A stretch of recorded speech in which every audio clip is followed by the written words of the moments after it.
Good evening, friends. Very good evening to all. Biju? Good evening, sir. Good evening, good evening. So we are meeting after Good evening, James sir. Good evening, sir. good evening. Big gap. Some of you might have written the ABM and come out in fantastic flying colors. And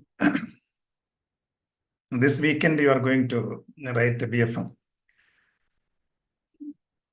First of all, wish you all the very best. Some of the participants have requested for conducting a refresher program. And because of that only we have we are doing it in the morning. There was one session by Mohanty sir. So this 1.5 to 2 hours time will be discussing on A and C modules of your BFM paper. So I would like to make it in two parts. First part, as the name indicates, refresher. It's a refresher one. So you might be having some doubts while going through the topic, because this week only some of you must be very serious, isn't it? Therefore, the first part will clear your doubt. So one by one, and the number will be more. So better you can use the chat box and write there, or you just tell me what's your you want clarity on any aspect. And the second part, I have framed some MCQs. We'll discuss on that, so that some of the topics, while discussing the question itself, I'll be explaining, and it will be a refresher for you. So like that I've planned. Now the forum is open for your raising your doubt. Okay, is it fine? Yes, sir. Okay. One by one, you can have any point you need a clarification, or you have any doubt in any of the portion from A and C module. That means International Banking and Trust Management. You can use the chat box, or you can. Sir, calculating Forex, sir. No. When a forward points at premium, buying transaction. Yes. Whether forward points are premium or discount, we have to add, no, sir? Premium? No. Premium or discount? Premium means always add. Discount means always subtract. Whether it is buying or selling, remember, I'll repeat once again, don't look at the nature of transaction, whether it is a buying transaction or a selling transaction. If the currency is at a premium, you have to add. If the currency is at a discount, you have to subtract. Fine. And how do you find whether for the given forward, looking at the forward points, how do you know that whether it is at a premium or discount? If it's in the ascending order, it is at a premium. If the forward points are in the descending order, it is at a discount. Fine. Sir, the case is the previous year buying transaction premium up to previous year. Previous year or previous month? Previous month. And discount up to the month. Like that transaction. No. I'll tell you. See, look at the situation. I have given a chart also, and let me share the screen so that I can use the whiteboard. Okay.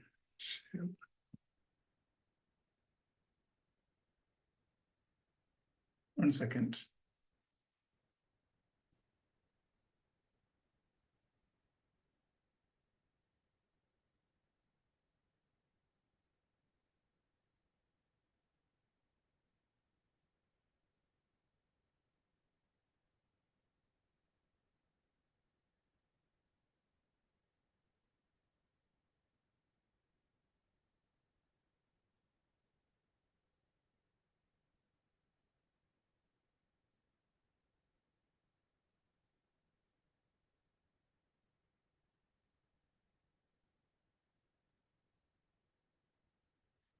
I think this particular point I have explained several times. Anyway, I will repeat it once again since you have raised a doubt. See, for calculating the forward points, the the term, look at the term of the contract or the delivery, when the delivery has to be made. So there are two types of delivery on a fixed date. Okay, that means the delivery date or the due date is a fixed date. That means it will be 34 or it will be 15/5 or it will be 31st/10, like that. The definite date will be there, or it will be end of first month. So in that case, it is a definite date. So in this situation, you have to give the premium or discount up to that point, up to that date. Clear? The second type of due date or delivery date will be second month or the month of April or May full. So like that it will be there. So when the delivery date is expressed the second month or third month, first month, or the month of April or May full. So in this case, see, second month means any day during the second month, the first day till the end of the day. Similarly, if it is April, 1st April to 30th April. So that is the thing. Formulas for, okay, I'll try. In this case only, I have given you a matrix, or I can say a chart. What is the chart? The chart comprises like this. Now you look at the transaction, if it is buying or if it is selling.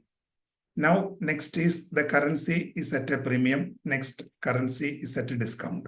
So this applies to this situation.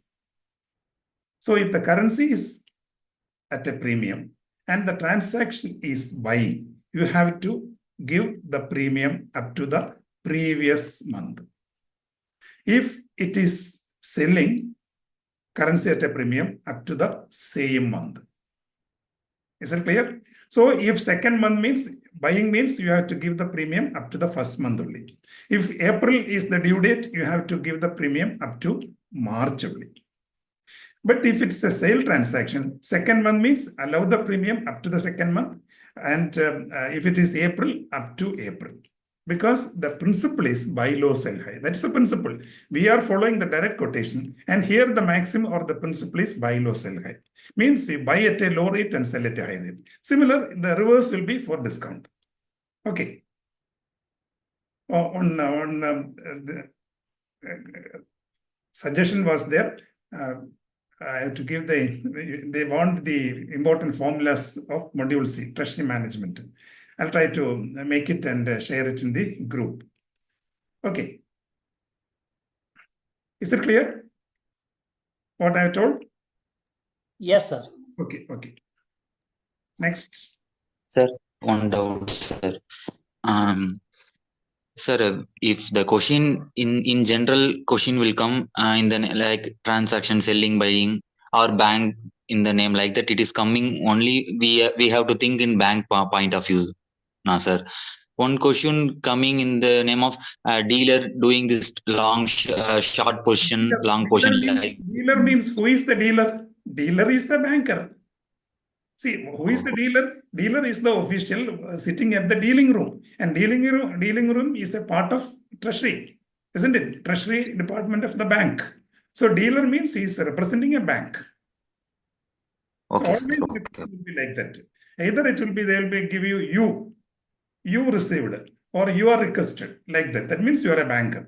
Similarly, when the question comes addressing dealer means he is the banker. Is the person, the officials who are sitting at the dealing room. We have divided the dealing room into three parts: the front office or the dealing room, then the back office or treasury administration, and the mid office, that is risk management, treasury, risk management. These are the three departments and they function separately, and all those things we have explained, and you can expect a question from that also. The clear demarcation of the duties of each person sitting at the different divisions. Okay. Okay, sir. Yes. Next. One by one, that's what, see, you have to come prepared. Either you use the chat box and write it there, or ask it. Some more suggestion has come. Sir, Sir, I am having one more doubt, sir. If whenever in general in question itself showing TT buying, bills buying, TT selling, bill selling, like that only it is showing when that time only we are using that type of rate now, sir. Otherwise, in general, we are using buying rate or selling, like that is enough now, sir. Exactly. Because there can be all the four rates, or there can be only two rates. All the four rate means TT buying, bills buying, and TT selling and bill selling. And the second one, they will give only buying and selling. So depending upon the situation, if there's a question is on inward remittance, already the money has received in your account, but they have given only buying and selling, you have to apply the buying rate. That's the only thing. And in some cases, yes, you have received an inward remittance. That means already the money has been credited to your nostro account. What is the difference between TT buying and bills buying? When do we apply TT buying and when do we apply bills buying? TT buying means we have received the fund already. Yes, We are have received enjoying the fund. We are Exactly. enjoying. So we have received the fund already, then you have to apply the TT buying. But see, sometimes they may give the buying rate and selling rate. In some questions, they will give you the buying rate. So for example, USD,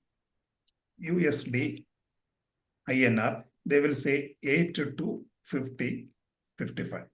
They will give exchange margin. Fine, exchange margin. For TT buying, they will say 0.04. Then TT selling 0.08. And bills, TT buying, then bills buying, they will say 0.1. And bill selling, they will put 0.15. Like that they have given. In that case, you have to take the margin accordingly. You got it? Suppose the question is, you have received an inward remittance, the rates are given, the prevailing rates are given, the margins are given. So in such a case, since it is inward remittance, the rate applied is TT buying. So to get TT buying, take the spot rate. What is the spot rate? 82.5. With this, you have to subtract. Since it's a buying transaction, exchange margin is to be subtracted. Which one you have to take? You have to take 0.04% of 82.5. Got it? Yes, sir. It was a negotiation of an export bill. Then you have to take this rate, exchange margin. You have to calculate. How do you calculate 0.04% of 82.5? It is 82.5 into 0.04. Then use the percentage symbol in the calculator. Or this divided by 100. Both way you can do. Okay. Sir, here in that it is exchange margin now, sir, that TT buying or bills buying. What is exchange margin? What is exchange margin? It is the bank's profit. It is the bank's profit. Am I correct? So in the case of TT buying, we take a less margin because already the money is received in our account. That is why in TT buying, we take 0.04% as our profit, whereas in this case, we take 0.1% as our profit. Sir, here premium and discount also will come, sir. Where premium discount applies only for forward rate. Okay, this is spot rate now. This is spot rate. That will apply. Suppose it's an export bill due, they say export bill due in second month or in the month of April. They have given the forward points. Then you have to load the forward points also. That is for bills now. We enjoy the fund later. Exactly. Sir, I need a clarification on NRI case study, sir. Once after retirement, he is going to settle in India. Then retirement benefits he wants to keep in foreign currency. In ROCD account, or he wants to put deposits in NRE. How period he can hold in NRE deposits without any taxes and ROC or CD account? Okay. Let me explain. See, there are another one point, sir. Suppose let me complete this. Then one by one you see.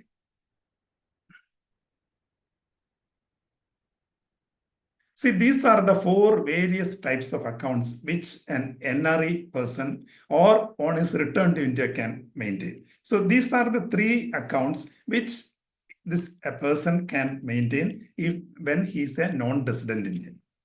Clear? NRE, NRO, and FCNR. And Yes, sir. you must be knowing what are the situations where they have to maintain. See, this one, all the remittance should come from abroad. This one, even the local remittance is allowed. All, say, towards rental income, dividend, interest, or insurance, mature policy. All those local and current income can be credited to NRO. And another situation is when a person was residing in India, he was working or he was having some account. Subsequently, on fine morning, he went abroad. In that situation also, all his existing account has to be converted to NRO. And FCNR is another type of account where we don't convert the currency into Indian rupee. We maintain the same currency. There are some permitted currencies, 9 currencies are there, and USD, Euro, GBP, so many currencies are there. And in the same currency, or as the choice of the customer, we maintain in that choice of the customer's currency. And on due date, we pay interest along with the principal to the customer. So these are all the 3 different types of accounts which a non-resident Indian can maintain. Now coming to RFC, you were mentioning about RFCD also. See, RFCD and RFC are different. What is Yes, RFC? yes, sir. ROC for foreign resident, ROCD Indian resident. Okay, I understood, sir. Okay. But I need clarification on these points. How long he enjoy the tax benefits after returning from abroad? Only 2 years. Okay. I read that 2 years, but I need But- confirmation. So that's why I am asking, sir. But he can maintain in RFC account as long as he wishes. Okay. Because suppose he wanted to put it for 10 years, it is permitted. RFC account, as per the bank's policy, he can continue. Till maturity, he can hold that. He can enjoy that tax benefits. In case if he placed it 10 years FCNR deposits, till maturity, he can enjoy the benefits. Okay. Tax benefit he will not get. He will get only for 2 years. And for all other purpose, the tax will be deducted. That is under TDS. Yes. Sir, in FCNR account, sir, that is term deposit, not maturing. Only term deposit. FCNR only term deposit. But that is not maturing, sir. What till maturity he will enjoy, sir? FCNR is different. FCNR and RFC different. FCNR, a non-resident Indian is maintaining because his status is a non-resident. He is not a resident. He is a non-resident. He is residing abroad. So he can have this 3 non-resident. I am telling non-resident coming back to India, sir. For permanent settlement. So when he permanent settlement. Then FCNR account balance goes to where, sir? No, there are 2 options. Either the customer, he wanted to continue it as such, you can allow to continue until it matures. You need not disturb. But his tax liability prevails. After 2 years, he has to pay tax. He is liable to pay tax. He gets the benefit only for 2 years. For example, a person has opened a deposit in 2024, say January, and in March, he returned to India. This 2024, this was for 5 years. And this is maturing only in 2029. So till such time, even though he has come back to India, he has 2 options. Either he can continue it as FCNR, or he wanted to convert to RFC, he can convert to RFC also. That's his option. This is only until maturity. So once this FCNR deposit matures, then he cannot continue under FCNR. Then he has to put it in RFC. Okay. Okay. Sir, while opening FCNR account, which rate, sir, we use? Rate. No rate. See, we are not converting. We are not converting. But yes. In our books, Reserve Bank of India will be announcing from periodically the notional rate. Understand? This notional rate is almost linked to the market rate, prevailing rate, but it doesn't fluctuate every 4 seconds. See, the exchange rate fluctuates every 4 seconds. You studied, no? But in the FCNR, say RBI will announce, say, notional rate for $82. That means suppose a bank has received $1 lakh in their books, because in India we are making the balance sheet in Indian rupee. You cannot reflect, you cannot mention in dollar. So he has received $1 lakh. So in the books, suppose the notional rate is 82. We will convert 1 lakh into Indian rupee by applying the notional rate of 82. That means it becomes 82 lakh in our books. So there will be 2 pages. One folio, it will be in foreign currency, that is $1 lakh. And the other page, it will be representing the Indian rupee, 82 lakh. Clear? So it will be converted to Indian rupee for the purpose of maintaining the books in our country. We apply the notional rate, but the currency is not, as far as the customer is concerned. If he has deposited $1, we will be paying back in dollars. Suppose at the time of deposit, the value of dollar was 82. After 5 years, suppose the value of dollar moves to 100. The customer is not affected. Customer will get the same amount. As a banker, you cannot tell. When you receive $, it was 82. Now it is 100. We cannot give like that. It's not.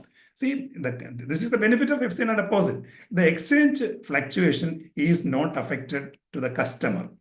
Therefore, as a banker also, earlier there were 2 schemes, FCNR A and FCNR B. In the case of FCNR A, the Reserve Bank of India was absorbing the exchange risk. That has been stopped. Now it is not there. We have only FCNR B. That means foreign currency non-resident deposit bank scheme. So here the exchange risk, if any is there, the bank has to bear. That means, suppose we have discussed one case, some 5 million USD FCNR deposit has received. Suppose $1 lakh is received.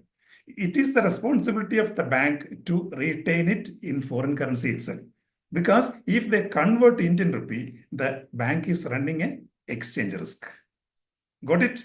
Therefore, better. But some banks, they may convert, but immediately after some time, when the rate improves, they may put it in foreign currency. The best thing is all foreign currency deposit has to be maintained in, means the asset has to be created in the same currency itself. Because if $1 lakh is received, it's a liability. That $1 lakh has to be given as a loan in dollar itself. Then bank is also not affecting the exchange risk. Understand? So there is no conversion is taking place in FCNR deposit. But Okay, thank you. we apply the notional rate. Each currency, the RBI is advising a notional rate. Sir, sir, any forward purchase contract, forward sale contract is there now, sir. In that, customer is telling 1 month extension like that. Like that means first thing is previous contract is cancellation, now, sir. Yes. Suppose, see, in the case of forward contract, there is no question of extension. I request the participants, if somebody is raising, you alone unmute. All others, please keep it in mute position, because disturbance, members may not be able to hear it properly. See, there are 2 situations. As a banker, we have to do when a customer comes, because a contract is due in the month of, say, May or 10th May. Now the customer on due date, he comes. We want 1 month extension. That means you make it 10th June. So what the bank has to do? Bank has to do 2 steps. First step, cancel. Second step, rebook. So these are the 2 steps. So first step, we have to cancel. Means a forward purchase contract, cancellation, what is the rate you are applying? TT selling rate.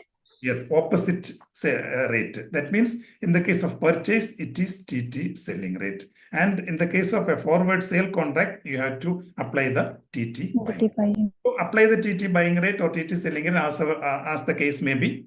Then you load your exchange margin, round it off, you will get the cancellation rate. And at that rate, it has to be cancelled. And there, sometimes there will be a profit to the customer or there will be a loss to the customer. You know how do you calculate whether it is a profit or loss? When the cancellation rate is greater than the booked rate, it will be a loss to the customer. It's not like that. Which one you are calculating, FPC or FSC? Forward purchase contract. Purchase contract. Okay. Cancellation rate is greater than that of the booked rate, it will be a loss. If the cancellation rate is less than the booked rate, it will be a profit. Yes. I have given you that's the best thing. Or what I suggest is, I'll discuss it separately. Now it is, say, FPC. You are doing a cancellation of FPC. And see here, the booked rate is 82. And the cancellation rate can be 81 or it can be 83. Two situations. Am I correct? Because booked rate is 82, cancellation rate is 81 or 83. Because 81 I put because it is less than 82. Here it is more than 82. So in these two situations, when it will be profit and when it will be loss?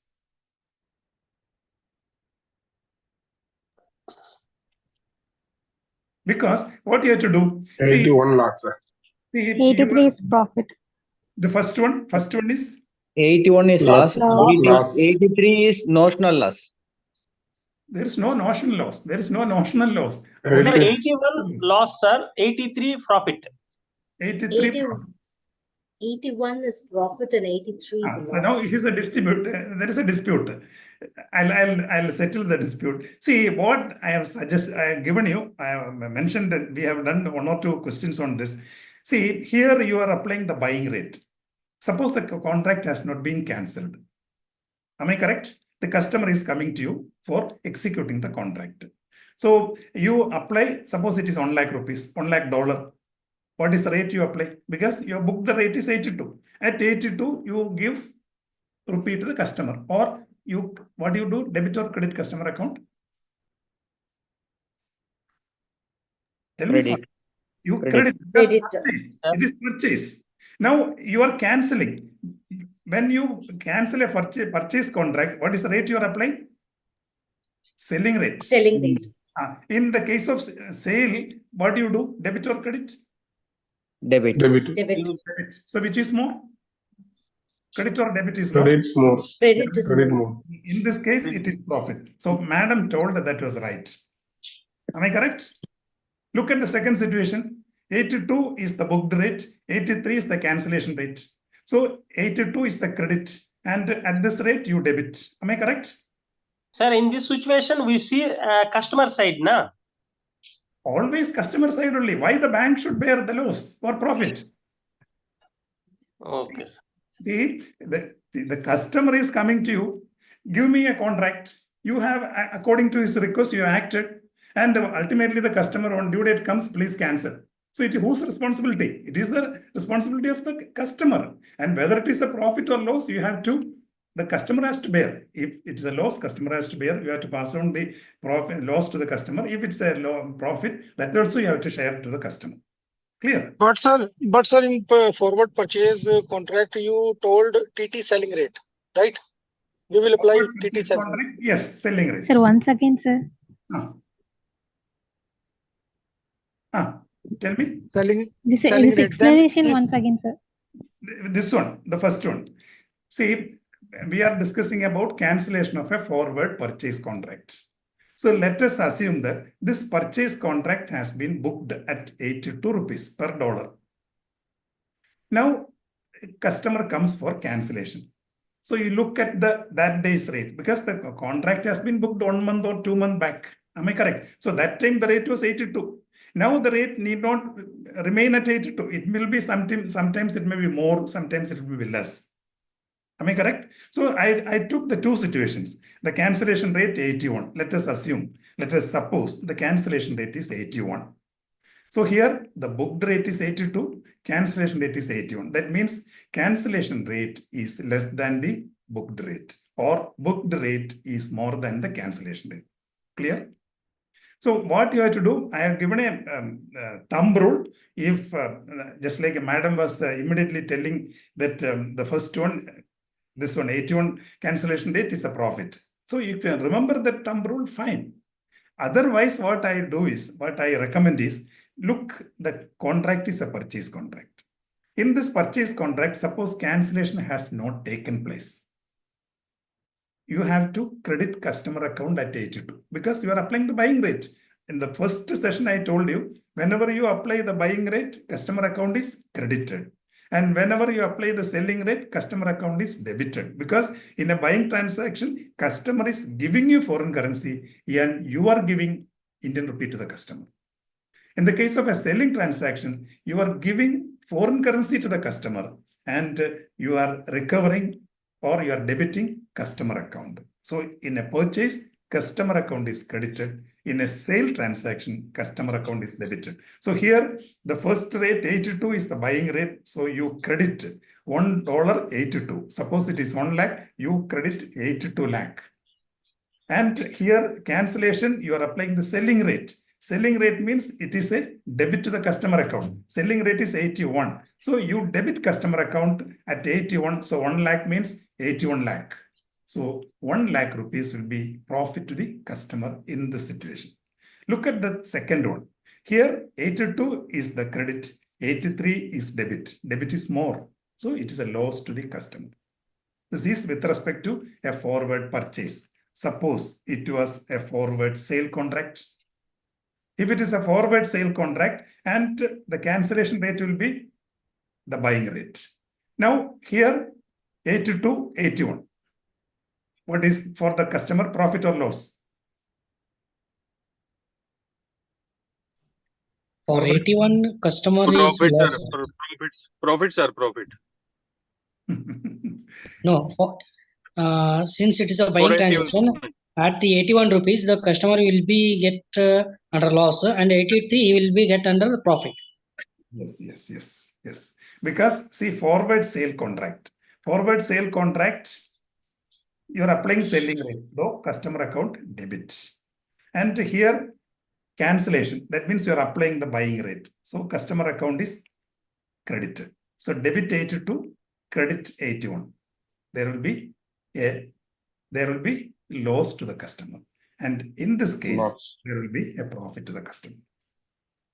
Okay. Is it clear? Yes, sir. Okay. Next. Means that in both cases it will be same, na, sir? No, both cases it is not same. First, I told you the forward purchase contract. In the case of forward purchase contract cancellation, if 82 and 81, it is a profit. If it's a forward sale contract, it's a loss. Same situation. Similarly, if it is a cancel contract, then in purchase contract, TT buying rate will be applied. If it is not cancelled, then in purchase contract, TT selling rate will be applied, right? No, forward, which one? Forward sale contract. If a forward sale contract is not cancelled, the contracted rate will apply. That will be the selling rate. See, in the case of forward sale contract, you are looking at the selling rate. And when customer comes, you are giving foreign currency to the customer by applying the contracted rate. That means you are debiting customer account in the case of a forward sale contract. No, sir, but you have written forward purchase contract is equal to TT selling rate. Which one?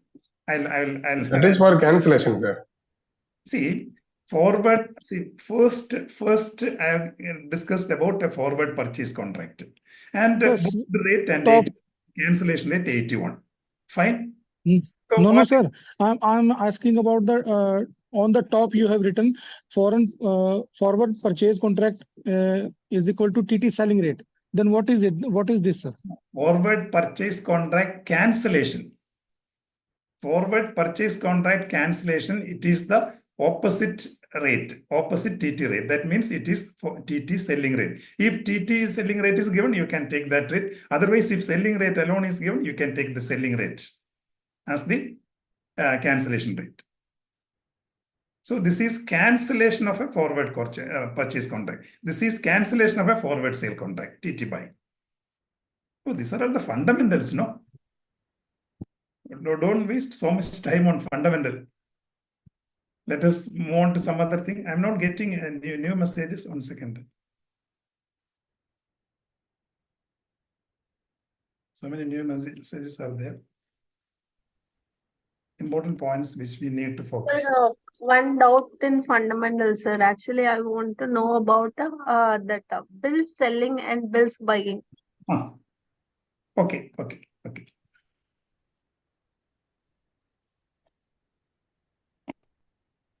buying and TT selling is what we have discussed in the first class. That is the TT buying and TT selling, now, sir. No, I'll explain. See, the first you have no doubt about TT buying and bills buying. This is clear. When do we apply? The buying rate and selling rate, I am clear about it, sir. But I want to know that whether it is different from TT buying and normal buying, sir. Yes, yes. See, these two are buying rates. TT buying and bills buying are buying rates. Okay. When do we apply TT buying rate? When our Nostro account is already credited. You receive foreign currency first and you give Indian rupee later. That case, we apply TT buying rate. So foreign currency first, Indian rupee. Sorry, you receive foreign currency later. You give Indian rupee. Sorry, you receive foreign currency first and you give Indian rupee. Will give the Indian rupees. I'll give an example. Suppose there is a person A. He is working in USA. He has got an account with, say, Citibank, New York. So he instructs the Citibank, remit $10,000 to India through SWIFT for credit of SBI account with the Mumbai branch. His account. So that means this customer is instructing his banker, please remit 10,000 USD for credit of his account with Mumbai in State Bank of India. So they will act through SWIFT. $10,000 will be credited to the Nostro account of SBI. Now Citibank will send a communication to State Bank of India. We have received $10,000 as per the instruction of your customer A for credit of his account with you. So you have received the foreign currency. Now, after 1 week or after 5 days or after 3 days, when the communication is received, you pass on Indian rupee to the customer. In that case, you apply the TT buying rate. Because you receive foreign currency first, you pay Indian rupee later. Second situation, same customer, he is giving you a check, a personal check for $10,000. While his visit to India, he comes to you, or through post he has sent through, or his relative, he had sent a check for $10,000. And he is requesting, give me Indian rupee. So when do you receive the foreign currency? He has received the check to you. When he hand over the check to you, whether the fund, you can enjoy with the fund? No. No. This has to be, because in India, this dollar check is of no use. You cannot present in local clearing, CTS clearing and collect it. If it is an Indian rupee check, you can present it, isn't it? It will be drawn on some bank in India. This is payable in New York, Citibank, New York. So this has to be sent to New York. And then that means you have to, through courier, you have to send it. It will take 15 days or 10 days or 20 days. After that, it will be collected to your account. That time only you can enjoy the foreign currency of $10,000. But the customer says, you take the check and give me the money. So you are giving money first. You are giving Indian rupee first. You receive the fund of USD on a later date. In that case, we apply the bills buying rate. Am I clear? So these are the difference between TT buying and bills buying. And always among the two, which will be favorable to the customer on a particular day? TT buying. Definitely TT buying, because in bills buying, what we do, we load an interest factor, because you're giving money, 10,000, if it's 82, 8,20,000 you are giving now, and you are getting the fund. You can enjoy the fund or you can utilize the fund only after 1 week or 2 weeks. So we calculate an interest for that portion. And that is why if TT buying is 82, definitely bills buying will be 81.50 or 81.70 or something like that, depending upon the situation. Now comes your doubt is about the selling. Similar to the TT buying and bills buying, there are two more breakup, that is TT selling and bill selling. Here, you need not have any confusion, because this bill selling rate, we will apply only in the case of import bill. See, if you are dealing in import bill, then only bill selling rate. There are two situations. One is retirement of import bill. Next is crystallization. Yes. In these situations, these two situations, we apply bill selling. So if a bank is doing a selling transaction, if it is something connected to import bill, then we apply the bill selling rate. Otherwise, we apply TT selling. But again, remember, in some situation may come, an importer is coming to you, please make an advance remittance. What rate you will apply? See, in the case of an import bill, say a customer A, he is importing a machinery from Germany. The total value is, say, 1 lakh euro. And the German counterpart says, pay 10% of it in advance. That means 10,000 euro you have to give in advance. Then only they will do the shipment. That is called an advance payment. Advance payment can happen both in export and import. Clear? That's so TT selling rate, no, sir? Yes, yes. In the case of advance remittance for import bill, it is TT selling rate. Advance remittance for export. Advance remittance for export. TT buying rate. TT buying rate. TT buying rate. Because advance remittance has come. Credited nostro account. Yes, credited nostro account. You apply the TT buying rate. Sir, I have one doubt, sir. Tell me.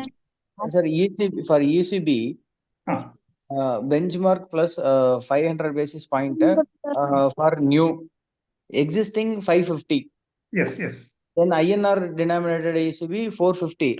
Yes. Sir, in the same question, sir, that in treasury management, so it comes, all-in cost increased by 100 basis point. That we have to add another 100 basis point or maximum 550. No, all-in cost means the maximum change you can have only 100 basis point. That means 1%. Okay.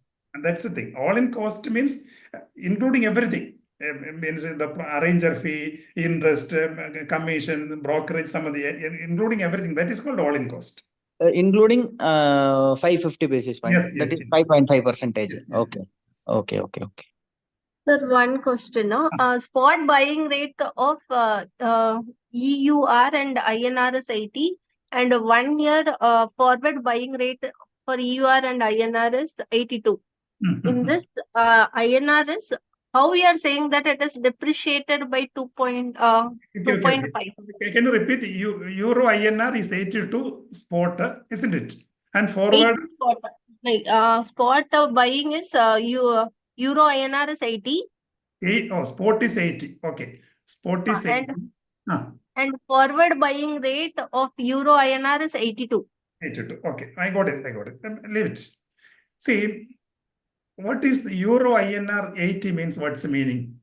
1 euro is equal to INR 80. Am I correct? Yes. So this is the spot rate. And in forward, 1 euro is equal to INR 82. Maybe 1 month forward, 2 month forward, whatever it may be. Which currency is appreciating?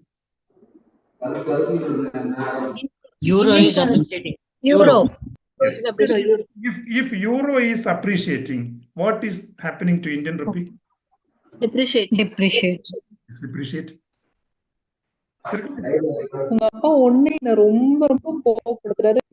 Depreciating by 2.5. How it is, sir? Because 80 rupees, the increase is 2 rupees. We want in percentage. That means for 100. For 80 rupees, the increase is 2. Then for 100 rupees, how much? Okay.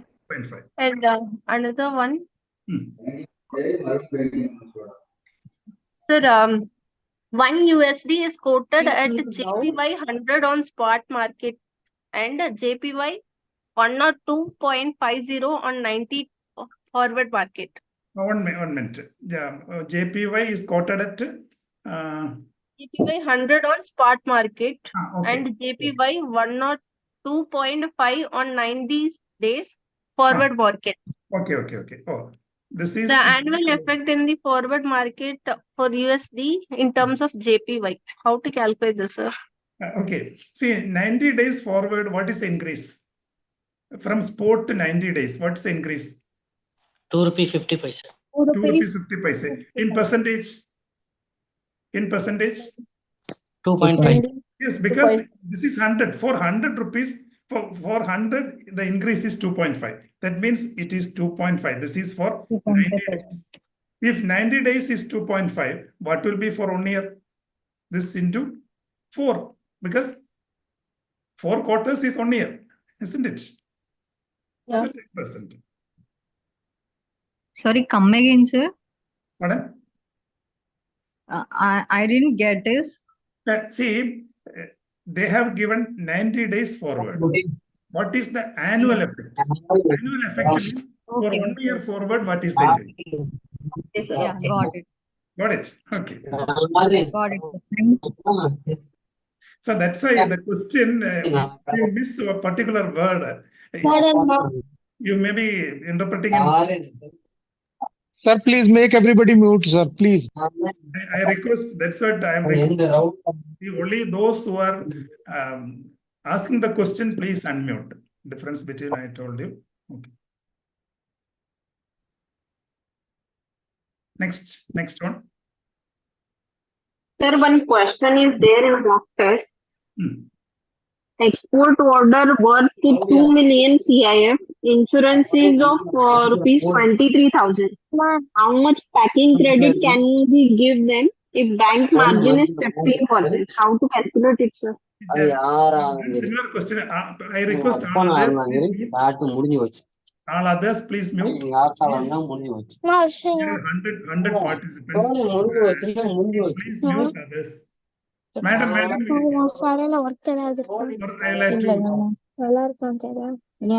Sir, please mute. I'll mute all. Now, madam, can you repeat that amount once again? Because the export order. The export order is of 2 million CIF. 2 CIF. Okay. 2 million Yes, sir. CIF. Okay.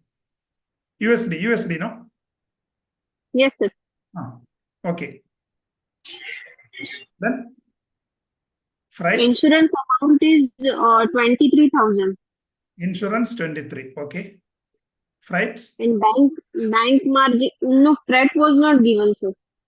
We have to calculate packing credit. How much packing credit can we give them? See, my question is USD 2 million CIF or CFR? What is given? CIF. CIF. And 23,000. Can you repeat 23,000 is insurance and freight it will be? Insurance and freight. Okay. 23,000 insurance. See here, 2 points you have to remember. For packing credit, actually what is packing credit?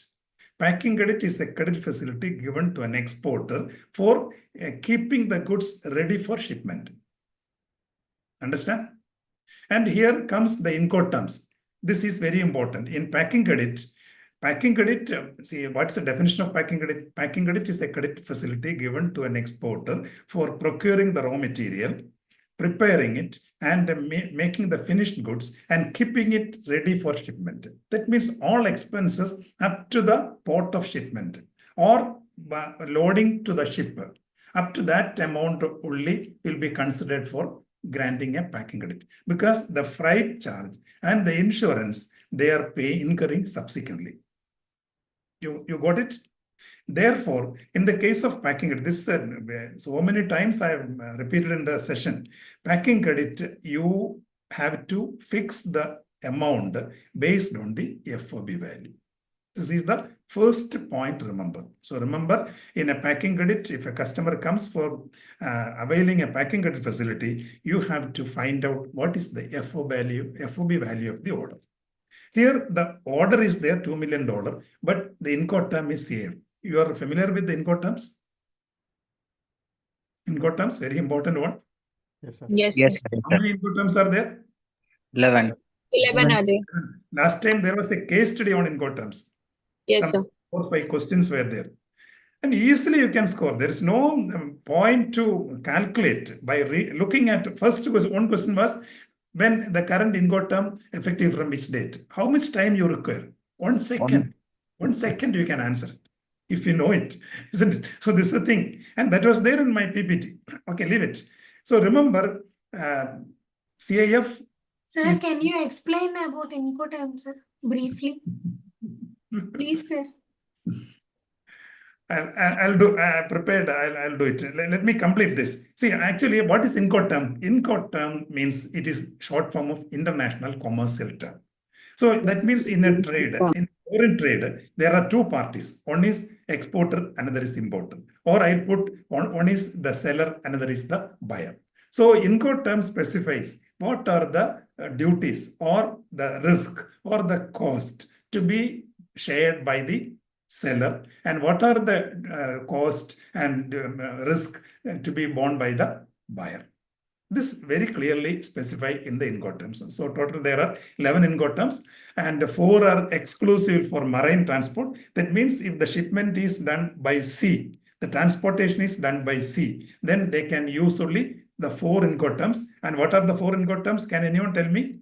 One is FOB, another is CIF, another is Yes. FR, another is FA. So these are the 4 Incoterms. This is free on board. This is cost, insurance, and freight. This is cost and freight. This is free alongside. That means what's the difference between these 3? These 4. FOB means the goods will be placed on the vessel, on the ship. So all expenses up to that point will be paid by whom? By the seller. The responsibility commences from that point onwards for the buyer. That is FOB. So the goods free on board. The goods will be placed on the vessel. If it's by ship or if it's a flight, it will be placed on that ship. But here FOB, you can use marine transport, only these 3. And the other 7 you can use for any other mode. Okay. Next is CIF, means cost, insurance, and freight. That means the seller will pay the insurance premium, the seller will pay the freight charge, and the rest of the payment. That means when it reaches at the port of destination, then onwards the buyer has to make the payment. CFR, insurance has to be paid by the buyer, only freight will be paid by the seller. And FAS means the difference between FOB and FAS. FOB means placed on the vessel. FAS means free alongside. That means it will not be loaded on the vessel. It will be lying in the shipyard. Okay. And there are another 7 more. And those 3 you can use for including marine. That's the thing. So we cannot explain much on that. There is one or 2 slides I have given you. Please go through it.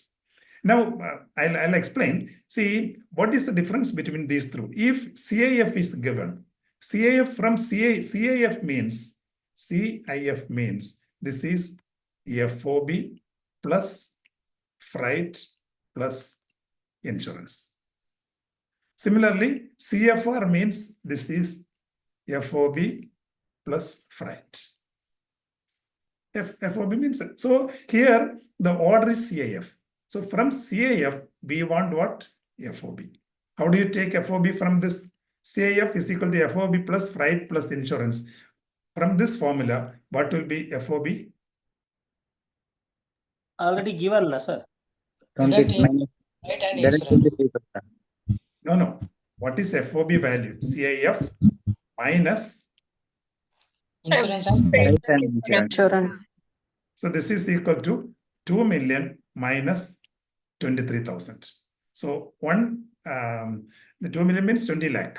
So 20 lakh minus 23,000. That will be the FOB value. And from this FOB value, you have to give the margin. What's the margin? In the question, 15%. 15%.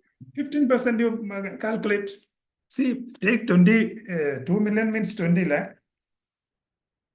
20 lakh minus 23,000 is equal to 19 lakh 77,000. This into 15% margin, or you can take 85%. That's all.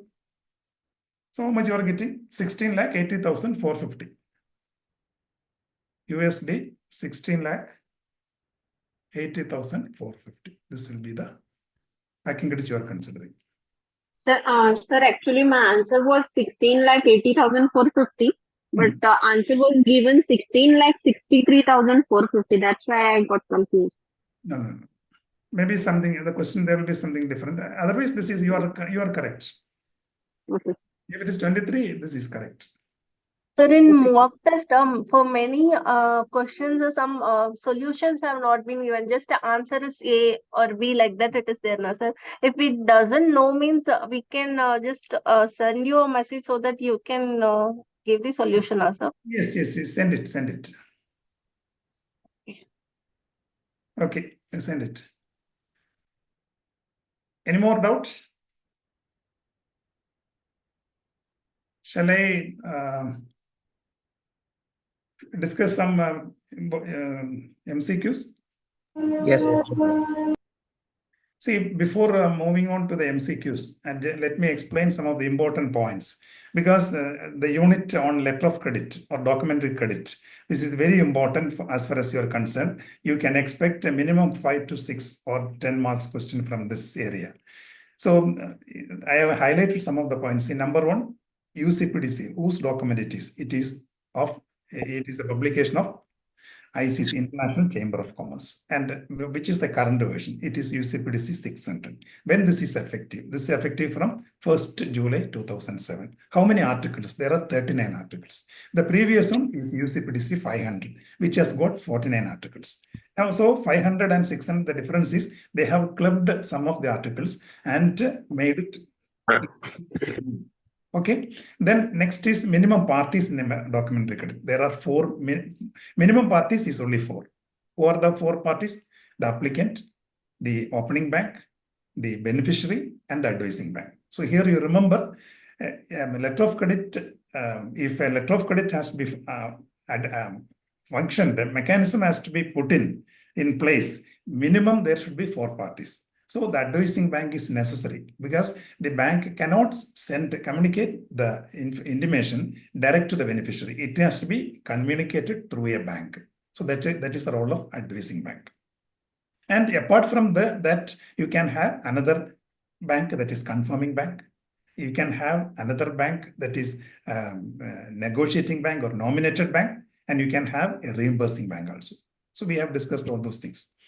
Next is, what is anticipatory credit? The 2 credits we call anticipatory credit. There are various types of letter of credit we have discussed. And the 2 credits, one is red close letter of credit and green close letter of credit. These 2 are also known as anticipatory credits. Because based on these 2 credits, the customer can avail a pre-shipment finance. That is why we call it an anticipatory credit. Then see, there is another term, restricted credit. Some of the letter of credit, when they issue, they will mention a particular bank. The document has to be presented to such and such bank only, to State Bank of India only, or to PNB. In that case, we call it a restricted credit. So restricted credit means the negotiation is restricted to a particular bank. Then examination of document, an important point. As per UCPDC 600, the bank can take 5 bank days. So that 5 bank days, the date of presentation of the document is excluded. Very important point. And which are the bank can take this 5 days? The 3 bank. One is the negotiating bank, another is the confirming bank, and third is the opening bank. So these 3 banks can take 5 bank days. Please mute now. Sir, kindly mute all, please. Please mute. I'll mute out.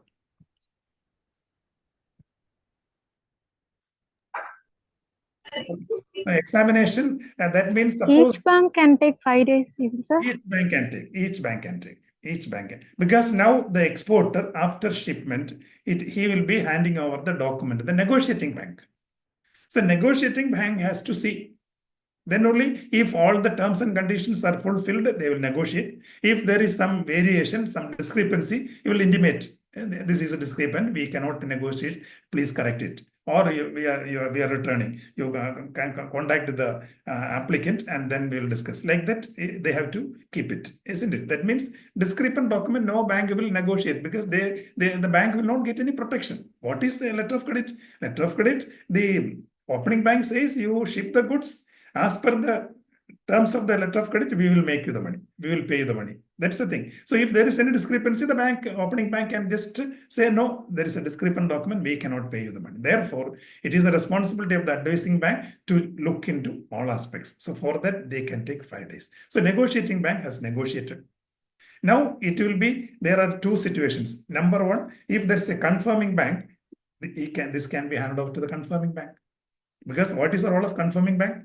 What confirming bank says? Confirming bank is telling what the opening bank was telling. What opening bank says? You ship the goods, we make the payment. Same commitment is given by the confirming bank. The only difference is the opening bank is situated in the importer's country, but the confirming bank will be situated in the same country of the seller or of the exporter. That's a benefit for him. So he can straight away go to the confirming bank instead of going to the opening bank, take the document, give him the money. So the confirming bank has to look into it. So they can also take 5 days. Now, after confirming bank, it will send to the opening bank. Opening bank also can take 5 days. Okay.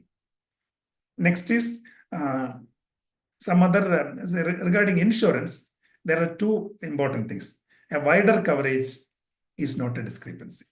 As per 500, wider coverage is also discrepancy. If they say suppose the value is $1 lakh, you have to insure for 110%, it should be exact, 1,10,000. It cannot be more, it cannot be less, as per UCPDC 500. But 600 says a lesser is not acceptable, but a wider coverage, if it is 110, you can go for 1,20,000 or 1,25,000, no problem. Because the wider coverage is not a discrepancy. It's an added benefit to the buyer, isn't it? Therefore, it is not a discrepancy as per 600. Another point is, in the case of currency, 500 says in any currency you can have the policy. LC may be in GBP, and the insurance policy can be in USD or in Euro, as per 500. But 600 says, if the letter of credit is in dollar, insurance policy also should be in dollar only. You cannot have in Euro, the same currency. Then advising bank, force majeure event, another important point. Force majeure event, what is force majeure event? An act of God or some event which had happened, which is beyond the control of the bank. So that is a force majeure event. So if it is a force majeure event, bank does not take any responsibility for the risk suffered by the customer. So if an exporter has suffered, the bank was closed on a particular day because of force majeure event, and the last day has already expired, and the customer brings the document the next day, you can just refuse it, because the customer will say you are not closed, but your bank was not opened. Then the customer will say, but you will get the protection under Article 36 of UCPDC, that is force majeure event. Then advising bank has got some responsibility. What is it? These are all the questions they may ask. What is the responsibility? They have to ensure that the document is genuine. Which document? The letter of credit. Suppose Bank of America, New York, they have opened a letter of credit, and that letter of credit has been sent to India, and PNB is the advising bank. So PNB has to communicate to the exporter in India. Am I correct? So it is the responsibility of PNB that this letter of credit is a genuine one, is the original one, it's the same one, there is no fraudulent in this. And at that point, they have to ensure. How they ensure? They can contact Citibank New York, or they can check with the signature booklet, because only through correspondence they can have this. So they'll check the signature, and they can, after ensuring the genuineness only, it has to be communicated. This is as per 600, but 500, that is not there. As per 500, even the advising bank is doing a post office job. They need not ensure the genuineness of the document, veracity of the document. But as per 600, the genuineness has to be ensured by the advising bank before communicating to the beneficiary. Then confirming bank, I told you, take the same responsibility. Negotiating bank, they are negotiating the document. Reimbursing bank also explained. And another one is protection for the bank. There can be a question, some cases they may have put. Bank do not assume any responsibility for genuineness of the documents submitted under LC. Don't get confused with the letter of credit and the export document. See, letter of credit is the document issued by the opening bank. So its genuineness has to be ensured by the advising bank. Number two, the bank has received the export bill. containing the invoice, bill of lading, insurance policy, and then the invoice, bill of exchange, all those things. So that is called the export bill. That is called the document. So here, suppose some fraudulent had taken place. That means it's not a genuine one. Bank assumes no responsibility. Even though some fraudulent document has been presented, bank is not responsible. The bank which is accepting the document, they are not responsible for that. This is a protection under UCPDC, Article 34. Next is, suppose any loss or delay in transmission the message on the part of the bank, that also is protected. Bank does not take any responsibility. Then suppose not responsible for loss due to closure of the bank by act of God. Already explained, the force majeure event. Then not responsible for errors in transmission interpretation of technical terms. Bank is not responsible. And bank is not responsible for the act of correspondent bank. There can be a case on this. You have opened a letter of credit, you have sent it to the correspondent bank. Correspondent bank did not advise it in time. Whose responsibilities? Whether the opening bank is responsible for that? No.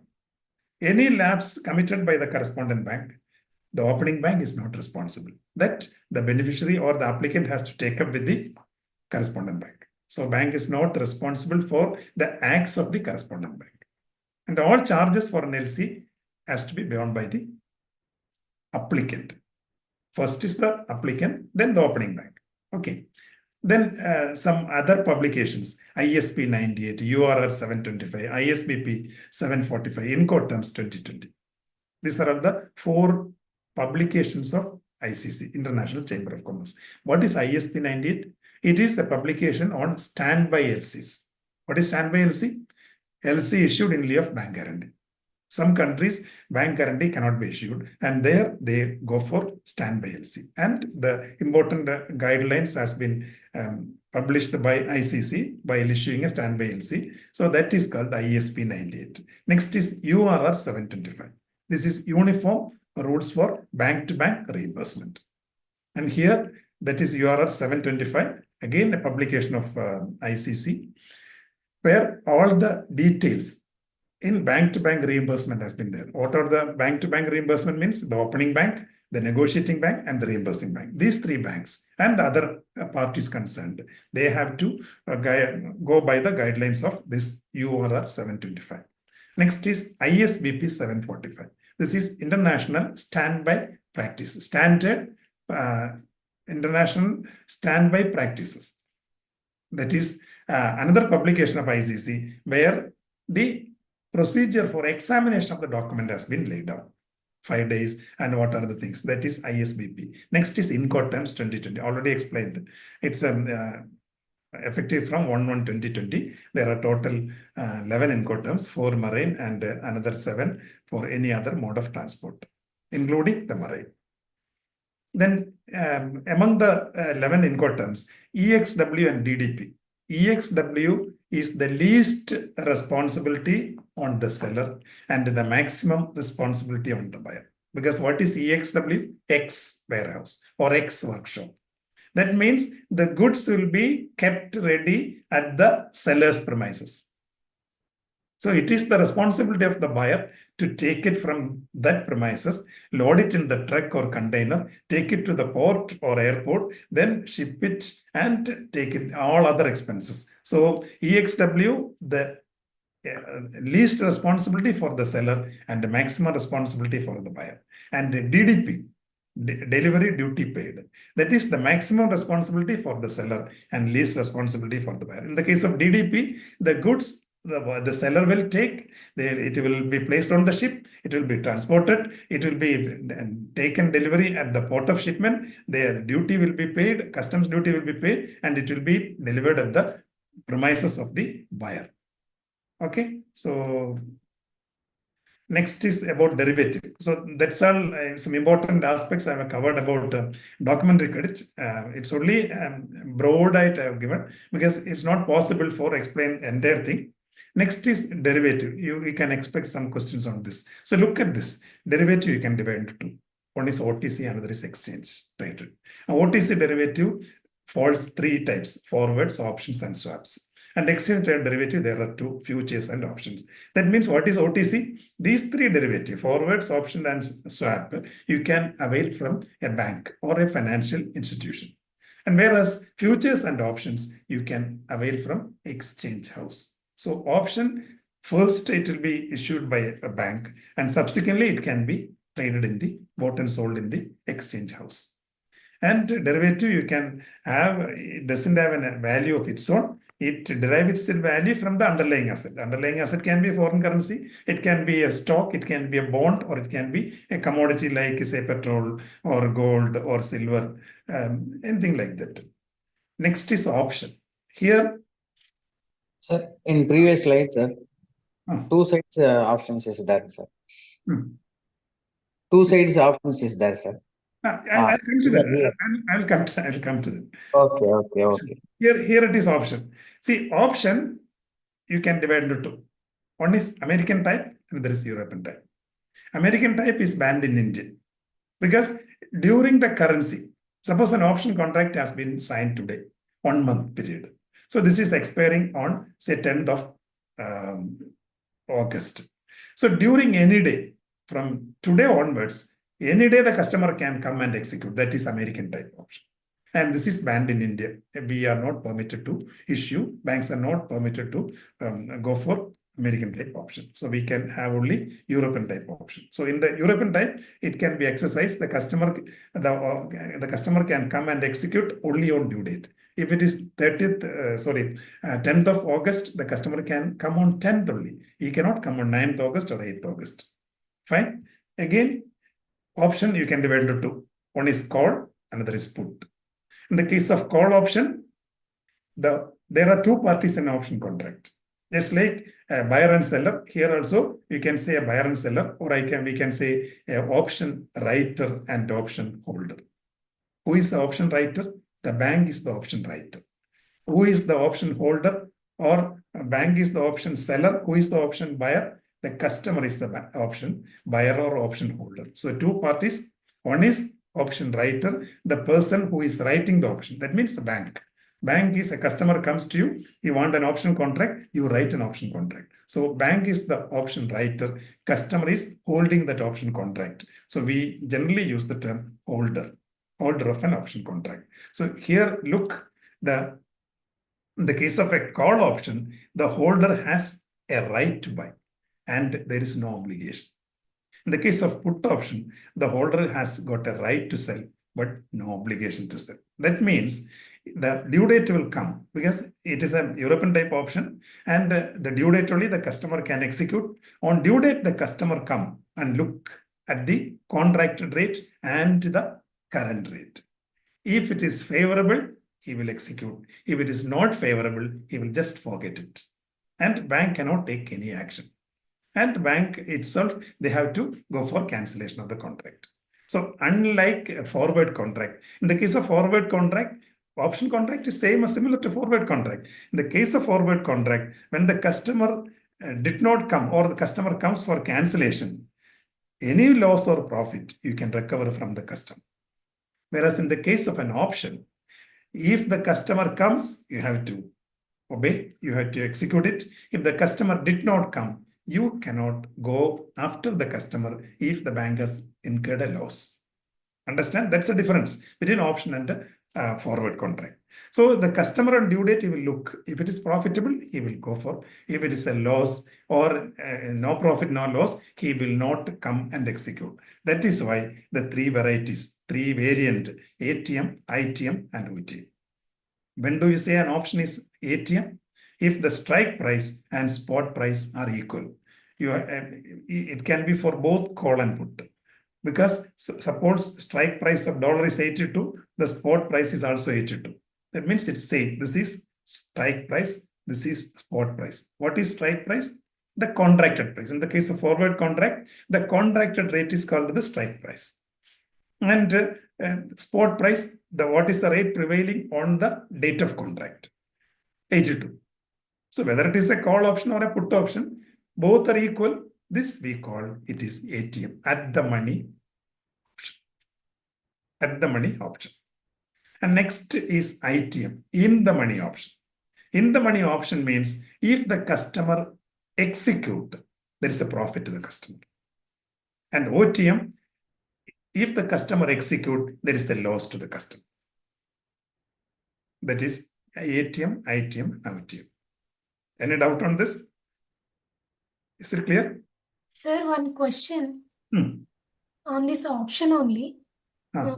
Can you explain? Suppose A enters into a call option to buy 1 lakh at 74 rupees per USD after 3 months. 74. Option premium is 0.25 per USD. Okay. On expiry date, the market rate of USD is 75 rupees. What is the profit or loss to the option holder? Okay. What's the amount? Sir, 1 lakh. $1 lakh. $1 lakh. Okay. It's a call option. So first thing you have to look at it is what is the type of the option. This is a call option. In the case of a call option, the customer has got a right to what? Buy or sell. Buy, sir. Right to buy. What is the meaning of that? This is the strike price. This is the strike price. This is the spot price. That means strike price means this is the contracted rate. Am I correct? Contracted rate 74 indicates what? On due date, the customer has got a right to buy $1 lakh at the rate of 74. Am I correct?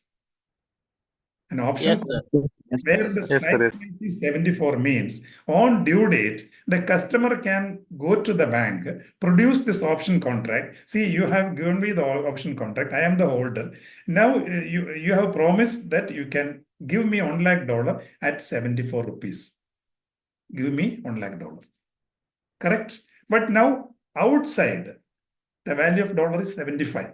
So he buy from bank, sell it outside. How much is the profit? Profit 75,000. No, profit is 1 lakh rupees, isn't it? Option premium is there, no, sir. Okay. That is the final answer. So see, because this year already paid. Premium means already paid. That is gone.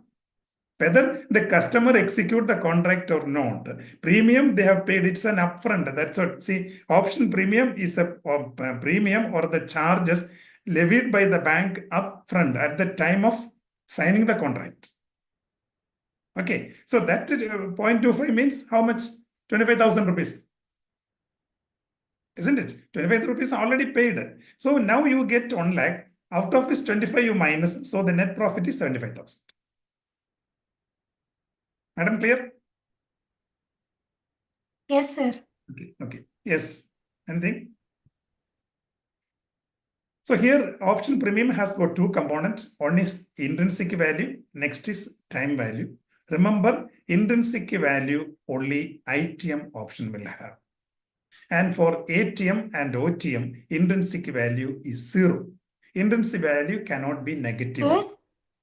And so here no need to apply these formulas and all. Directly we can. Which one? This one only, sir. You said 1 lakh and this premium is 25,000, no? So that you just simply we will. Yes. No, I am not asking this question, the answer, this is over. I am discussing about the premium part. See, there can be a question. What is the intrinsic value or what is the time value? This is I have given. There are two components in premium. One is time value, another is intrinsic value. And remember that the intrinsic value only ITM option will have. For ATM and OTM, it is 0. And the formula for finding the intrinsic value, this is for call option, it is spot price minus strike price, and put option is strike price minus spot price. And the time value, option premium minus intrinsic value. So I think these are some of the important points I would like to share. Let us discuss some questions. When a foreign exchange market in India is about to commence its operation, which of the following is correct? Hong Kong and Singapore markets are about to close. Dubai and other Middle East markets started its operation. Australia and Japan markets already doing the business. UK and European market are about to commence its position? Option C. C, sir. Yeah, I've given the answer. Okay, because how do you fix the answer? See, in India, a bank is about to start function means 9 o'clock, 9:30 or 10 o'clock. So in Hong Kong, Singapore, what's the time They now? are forward. 2.5 hours ahead. So 10 o'clock means it will be 12:30. Singapore 9 is 7 o'clock, sir. 2.5 hours ahead, 12:30. So about to close, wrong. Next, Dubai and the Middle East market started operation. No, they are behind us by 1.5 to 2.5 hours. So they have business. Next, Australia and Japan market are already doing the business, operating for a few hours along with Indian. That is the correct answer. Next, your NRE customer is requesting to open an FCNR deposit for euro 1 lakh. By debiting his NRE account, what is the rate you will apply? So what is the transaction here? Customer is coming to you and he wanted, give me an FCNR deposit. The TT buying rate. TT selling rate. This is the problem. See, customer is giving you, you take Indian rupee from my NRE account, give me euro. Am I correct? Euro deposit means you have to give euro to the customer, isn't it? The currency. Yes, it is selling. This is the problem. You may have a confusion. If the central bank of a country raises interest rate, the exchange rate of that country's currency will most likely. What happens? If the Appreciate in the short run. Appreciation in the short run. Okay. A foreign exchange deal was signed on Thursday, 1st October, and was completed on 7th October. 5th and 6th October were holidays in the country of the counterparty. That means the other country. Suppose it was with US, let us assume USA, it was a holiday. This foreign exchange transaction can be termed as cash ready term spot forward. So date of contract is 1st October, completed on 7th October. Spot? Forward. Forward. All the answers are coming. T plus 1 is just to Tom. October 2nd holiday, 3rd holiday. So basically it is down transaction, sir. Because of Gandhi Jayanti and intervening Saturday, Sunday. Yes. That is 2nd October is the holiday. That is Friday. 3rd Saturday. 4th Sunday. 5th and 6th holiday in US. And 7th means Tom. Clear? See, this is the way you have to think. You are not applying the logic. I have given you what is cash, what is Tom, what is spot, and what is forward. Cash means on the same day. Tom means next day. Spot means second day. And the forward means beyond second day. I have given an additional word, not second or next working day. Am I correct? If the settlement is or the completion is on the next working day in both the countries, it is Tom. It is spot means second working day in both the countries. So here, the next working day in both the countries is 7th. So it is Tom. Is that clear? So, Yes, sir. Okay. So which of the following is not true? A higher economic growth leads to higher imports. Higher interest rate lead to appreciation of local currency. Political instability leads to a strong currency. And a surplus in balance. C. Okay. Now, the spot exchange of Singapore dollar is USD SGD 1.4038 and 90 days forward is 1.3950. So USD SGD, two rates are there. One is USD SGD 1.4038 spot, and this is 90 days, this is 1.3950. The variation in the exchange rate between spot and forward indicate what? So which currency? Appreciating. Which is appreciating? USD is appreciating. SGD is depreciating. USD is appreciating and SGD is appreciating, sir. SGD is appreciating, sir. Wait. See, USD SGD 1.4038 means what? 1 USD is equal to 1.403 SGD. Isn't it? So next USD, 1 USD is equal to 1.3950. So which is appreciating and which is SGD is appreciating. SC is appreciating. SGD is appreciating, yes, sir. So which With is the respect answer? to both the Answer. denominators. It takes USD is depreciating. it takes less SGD to buy on USD. Option C. Yes, sir. An exchange rate quotation in which the domestic currency is fixed and foreign currency is variable. It is known as domestic currency is fixed. Indirect.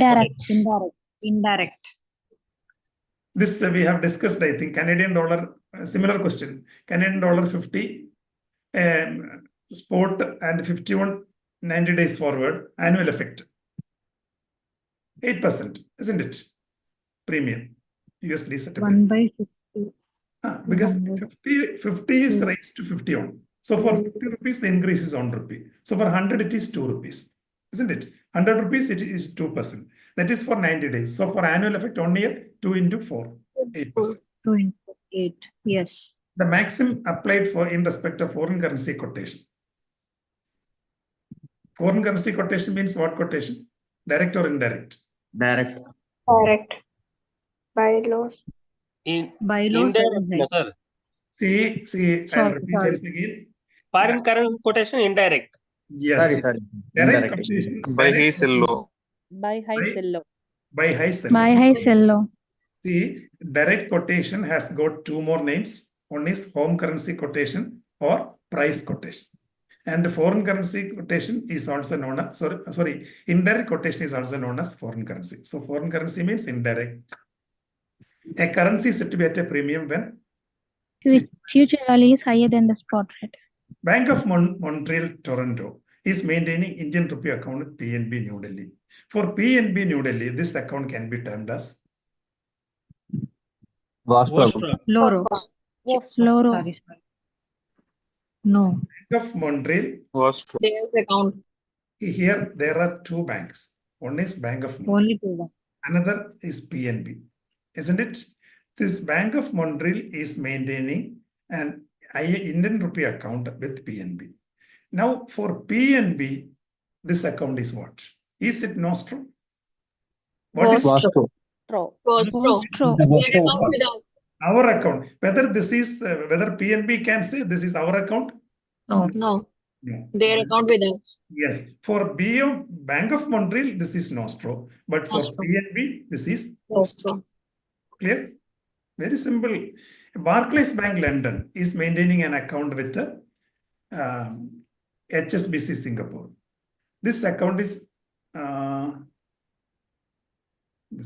second. Barclays Bank is maintaining with Their account. Yes. Their account with them. Yes, Loro. Account relation with correspondent bank is required for LC advising account is not required. Fundraising service account is not required. Issue of business guarantee, it is not required. So investment service, it is required. So this is which of the following is not true? SIFT is a cooperative society, true. Fedware is the oldest system, true. CHIPS is operated in New York, true. D, sir. Yes. Target 2 it is. Target is what? They have said the net. This Gross. is gross. Which of the following are NRIs? I think these are all known to you. See, in the case of classifying NRI, a student, if he is undergoing for a regular course, say MS or a BSc like that or a PhD, then he is treated as an NRI. But a student has gone for just a training, a 2-month training, 3-month training, or some project work. He is not undergoing a regular course. So look, here an Indian student studying MS degree, central government employee deputed in diplomatic mission in consulate there, a doctor working names for attending a seminar, Nancy, an American citizen, married to a person of Indian origin. So these are the 4 situations. Doctor is not an NRI. Third who has gone for seminar will not be an NRI. Yes. Okay. Persons of Bangladesh nationality is permitted to open NRO account. Here comes, see, in the case of Bangladesh and Pakistan, there is a special treatment. Restriction. Because these 2 countries earlier, before independence, they were part of Indian Union, isn't it? So they have been separated subsequently. So we give a separate treatment for Pakistan and Bangladesh. Here the question is, a person of Bangladesh an individual of Bangladesh, he would like to open an NRO account. Whether you can open or you have to get RBI permission. This is the question. We can open the account. We can open. What about a person of Pakistan national? After getting approval from RBI. We cannot. No, sir. If it is an individual from Pakistan, Compliance is you have to obtain prior approval. But in the case of Bangladesh, if an individual is coming, you can open. Only the thing is, he should have the valid visa. That's the only thing. And for foreigner registration, that's the thing. But in the case of a firm, Bangladesh firm also, RBI permission is required. Pakistan, a firm incorporated in Pakistan also, RBI permission is required. So I repeat, if an individual or a firm of Pakistan would like to open an NRO account, RBI permission is required. If an individual of Bangladesh wanted to open, you can open, provided he is holding the visa and other things. But a Bangladesh firm wanted to open an account, you have to obtain RBI permission. The exposure arising due to normal business operation. Consequently, the FX transaction will be affected is known as transaction, translation, operating, and none of this. Here it is the transaction exposure. Look at this. Somebody was asking, which of the following account can be maintained by NRI? NRE account, RFC account, NRO account, FCNR account. Whether all the four can be opened by an NRE? Yes, sir. RFC cannot open. RFC Except RFC. RFC can open only after coming back to India. See, an NRI, his stay in abroad has been terminated. Suppose he was doing a business or he was employed, he resigned from that job or he wind up his job, his business, and he has come back to India for permanent settlement. At that time only he can open RFC account. There is another one, RFCD, that is a domestic person. A resident can open RFCD. That's a different one. Don't get confused with RFC and RFCD. So here, answer C. 2 they cannot. A resident in India is proceeding to Nepal for taking up employment. He says existing account, what to do? Convert to NRO. You have to NRO because Nepal is a foreign country. What's the guideline? Any person from India, if goes to a foreign country, all his existing account has to be designated as NRO. Which of the following statement is true? Maximum amount of remittance through NEFT is 2 lakh. Number of settlement in NEFT is 23, which is true. What is whether there is any maximum for NEFT? No. No, sir. No maximum. And how many settlements 48. are? 48. Round the 48.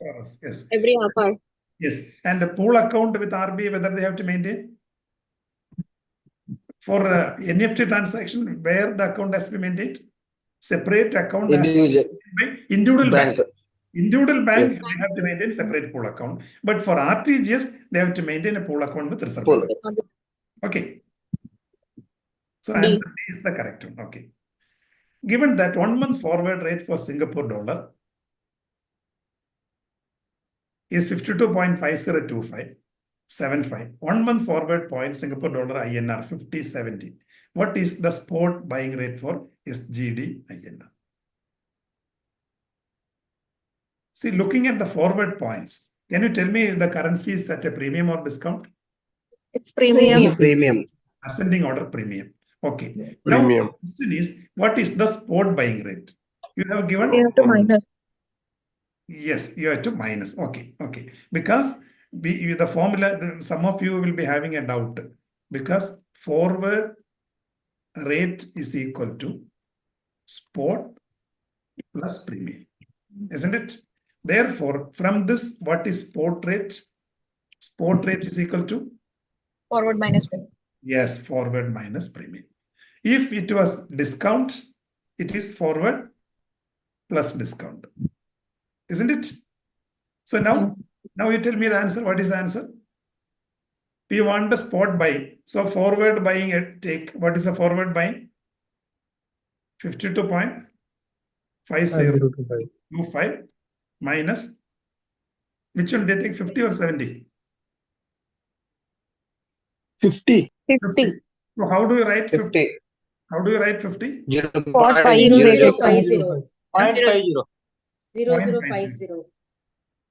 See, I told you there is no currency unit.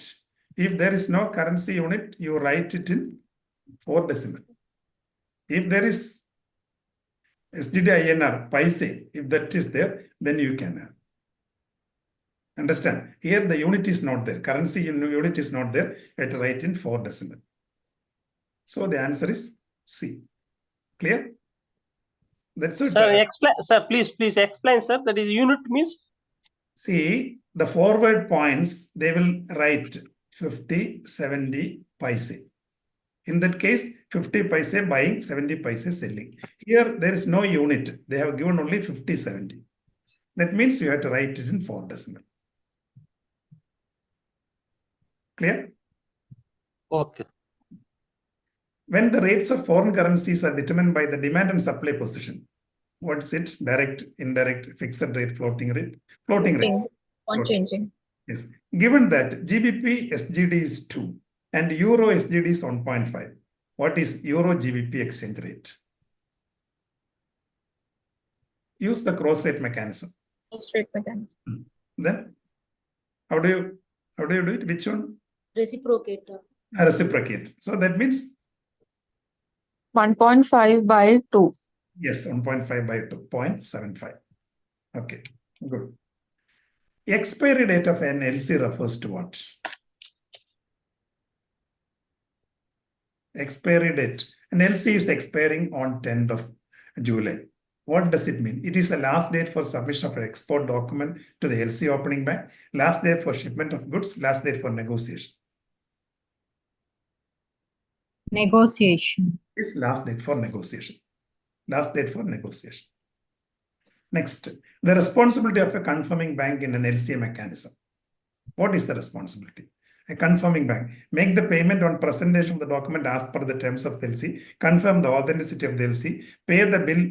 If the LC opening bank cannot make the payment due to their government restriction, pay the export bill if the LC opening bank fails to pay the document drawn as per the terms of the LC. Which is the correct answer? Confirming, the role of confirming, here the confusion is whether the confirming bank will come into picture only if the opening bank fails, or confirming bank is coming into picture concurrently with the opening bank. This is the one you have clarity. The confirming bank has to pay and then he has to collect from the opening bank. No, that is from here. What is our answer then? Here, see, you may have a doubt. If opening bank fails, then we will pay. If it's so, no. If it's not like that. When a confirming bank adds its confirmation, they are taking the same responsibility as that of the opening bank. Therefore, whether confirming bank is not paying because of some restriction or regulation or inability, then only it will come to a confirming. Sorry, opening bank is failing, then only it will come to confirming. That is wrong. So the answer is A. Because if the document are in conformity with the letter of credit and it is presented to the confirming bank, they have to pay it. Okay. So this is the first slide. I have one more, some other 25 questions. Can you sit for some more time? Yeah. Yes, sir. Yes, sir. Question number 23, sir. Which one? 23. 23, one. Okay. One second. Yes, sir. Kindly share in group also. I'll share.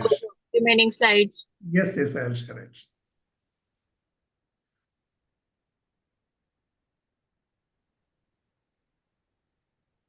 Sir, common currency in opposite side. Common GBP. Common currency in opposite side, we have simply multiply the same side. Both buying and buying with multiplied with buying. Yes. Multiplied selling. Here common currency. Where is the common currency here? Sir, US. Wait. Same side or opposite side? Wait, sir. Okay. See, it is. SGD is the common currency. Same side, sir. And we want Euro GBP. Yes, sir. Sir, when the common currency on same side, we simply divide the opposite side. we will get the answer easily, no, sir? Yes.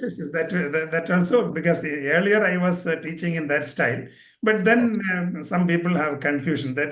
I said forget about only multiplication.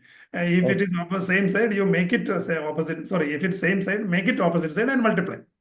The other ones you can do anyway. You can do it. Okay, sir. Sir, what, sir? If it is same side? No, if it's same side, this is same side only. If it is same side, there are two things. Yes, sir. Yes, sir. Number one, you can say divide. See, if you want buying rate by selling rate. If you want selling rate by buying. Like that formula is there, earlier one.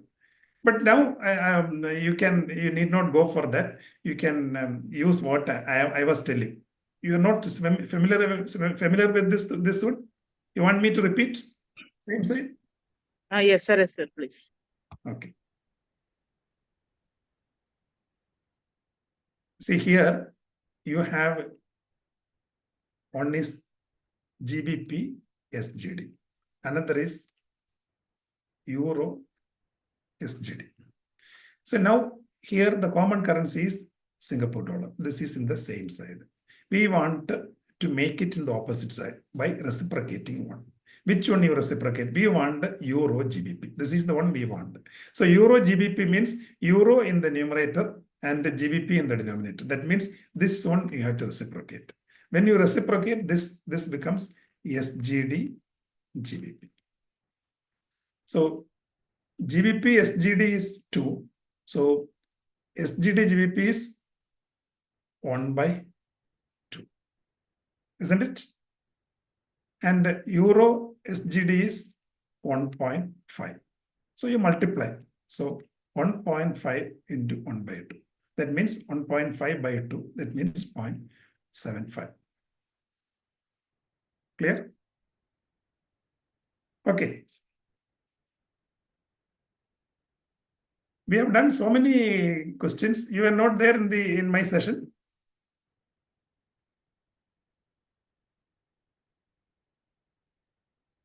We'll do some more questions. Yes, sir.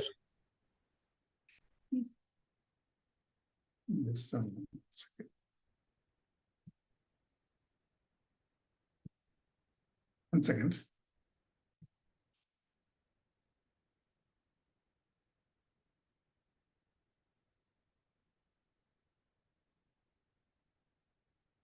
Not able to come out of this.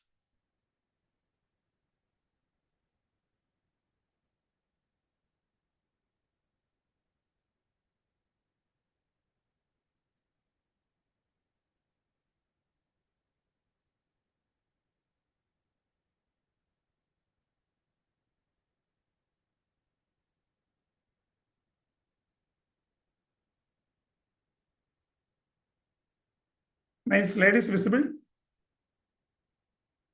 Yes, sir. Yes, sir. Yes, sir. See the first question. Which of the following statement is not true? Infusion of liquidity is affected through repo operation. Absorption of liquidity is done through reverse repo operation. Repo transactions are used by RBI to control liquidity in the interbank market. Repo rate would set the floor and reverse repo rate would set the ceiling rate for overnight interbank rate in the money market. Here you should know what is repo, what is reverse repo, all those things. What is repo transaction? Repo means repurchase option. In repurchase option, the bank is in repo. What is happening in repo? In a repo transaction, bank is borrowing from Reserve Bank of India. Bank is giving security to Reserve Bank of India. And Reserve Bank, against that security, Reserve Bank is giving money to the bank. That is happening in repo. So in repo, there is liquidity infusion is there. And in reverse repo, it is liquidity absorption. And reverse repo means surplus balance cash with the bank will be deposited with RBI. For that, RBI gives an interest. So first, a bank which is facing liquidity problem, they borrow from Reserve Bank of India and RBI charge interest on that. That is the repo rate. Reverse repo, just opposite. So infusion of liquidity is affected through repo. It is true. Here, not true. The question is not true. Absorption of liquidity through reverse repo. That is also true. Then repo transactions are used by RBI to control liquidity in the interbank market. Again, that is true. Then the last one is repo rate would set the floor and reverse repo rate would set the ceiling. This is wrong because which one set the ceiling? FIBL set the ceiling, sir. No, see, repo rate. Repo rate will set the ceiling. Repo only the ceiling. Repo rate would be the, yes, repo rate is the ceiling. And which is the floor? SDF rate, special deposit facility. SDF rate, see, what is the roof, ceiling and floor? Ceiling means in your room, floor is in the bottom and the ceiling is in the up. So the floor means the minimum and the ceiling means the maximum. So SDF will be the minimum and floor. Yes, and the repo will be the maximum. Okay, which of the following is a characteristic of treasury bill? So these questions look alike. Look, treasury bills are borrowing by RBI in the form of promissory note. Treasury bills are instruments of short-term borrowing by Government of India. Treasury bills are bills of exchange issued at a discount by Government of India. The discount rate of treasury bill is an indicator of short-term lending rate. Which one is a characteristic of treasury bill? Only one is true. You may look these two alike. C similar. C similar, sir. B and C similar. But I have marked B. Why B? Because here they said bill of exchange. Say here two terms. One is bill of exchange. Yes. Treasury bill is a promissory note. It's not a bill of exchange. Understand? There is no draw and pay. Bill of exchange means there are three parties, isn't it? Therefore, that is see, these are all the minute difference will be there. You may look like both. So remember, even though treasury bill is issued by Reserve Bank of India, it is not borrowed by Reserve Bank of India. It is borrowing is made by Government of India. Sometimes the question will be issued by whom? Issued by also it is Government of India, not Reserve Bank of India. Reserve Bank of India is just acting as an agent. Okay, the liquidity corridor that RBI uses to control the money supply in the long run. Long run, see, there are two things. One is this one and there is this. See, SLR and CRR in the long run, repo and reverse repo in the short run. Because daily operations, that is repo and reverse repo. But SLR, CRR, once in a, see, when they go for the monetary meeting, monetary policy meeting, MBC meeting, that time only monetary committee will fix it. So once in 2 months only, that will be, so this is in the long run, SLR and CRR. Any frequency in setting up this ratio, sir? Pardon? Percentage. Present rate. Any frequencies in setting up your repo rate and SLR rates like this? No, that the monetary committee, it is left to them. They will look at the microeconomic scenarios in India. Based on that, now I think for the past 1 year, there is no change in repo and reverse repo rate, isn't it? Because there is calculating CRR, sir. Pardon? Calculating CRR 1 lakh, na sir, fortnight. CRR calculation, sir. Yeah, calculation. One fortnight lakh is there. fortnight. 1 fortnight lag is there. And SLR, sir, 2 lakh. No, both CRR and SLR both on fortnight lag is there. Today, Mohantir has told SLR 2 lakh and CRR 1 lakh. That's the class. No, it is both on lag only. I have given an example also. 1 lakh only. Which of the following is main carriage paid in quota? CIF, CFR, CIP. CIF means cost, insurance and freight. CFR means cost and freight. CIP means carriage and insurance paid too. So all the three, the carriage is paid. See, main carriage means what? See, when a shipment takes place. So from India, this is the port from Mumbai and this is Dubai. So from the premises of the seller the goods has to be taken to the port, Mumbai port, isn't it? So from Mumbai port, it has to be taken to Dubai port. So this is called the main carriage. Understand? But from the seller's premises, it has to be taken in a local truck or a train, and that has to be loaded in the vessel. So here also there is a carriage, but that's a small amount, isn't it? So the main carriage means if it is by sea, this amount, the amount paid to the shipping company. If it is by air, amount paid to the airline company. So here for all the three, freight is paid. So answer is all the above. ISBP 745. What is it? Examination of document, isn't it? It is the ICC publication provides guidelines for examination of document. An Indian firm obtained an import license for importing machinery from this one. I am not able to. 1 second.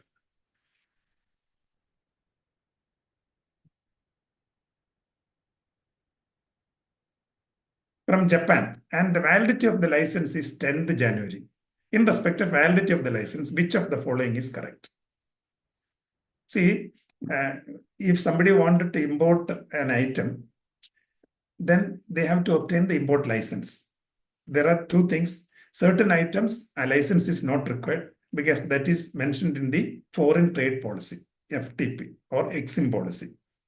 And that items, what we call, they are falling under OGL, Open General License. So if some item is falling in the OGL category, anybody can import without a specific license. But if that is not there, then they have to apply to Reserve Bank of India and obtain an import license. So like that, an import license has been obtained, and there will be a validity date and expiry date, and an amount also will be there in the import license. Here, the license is expiring on 10th January.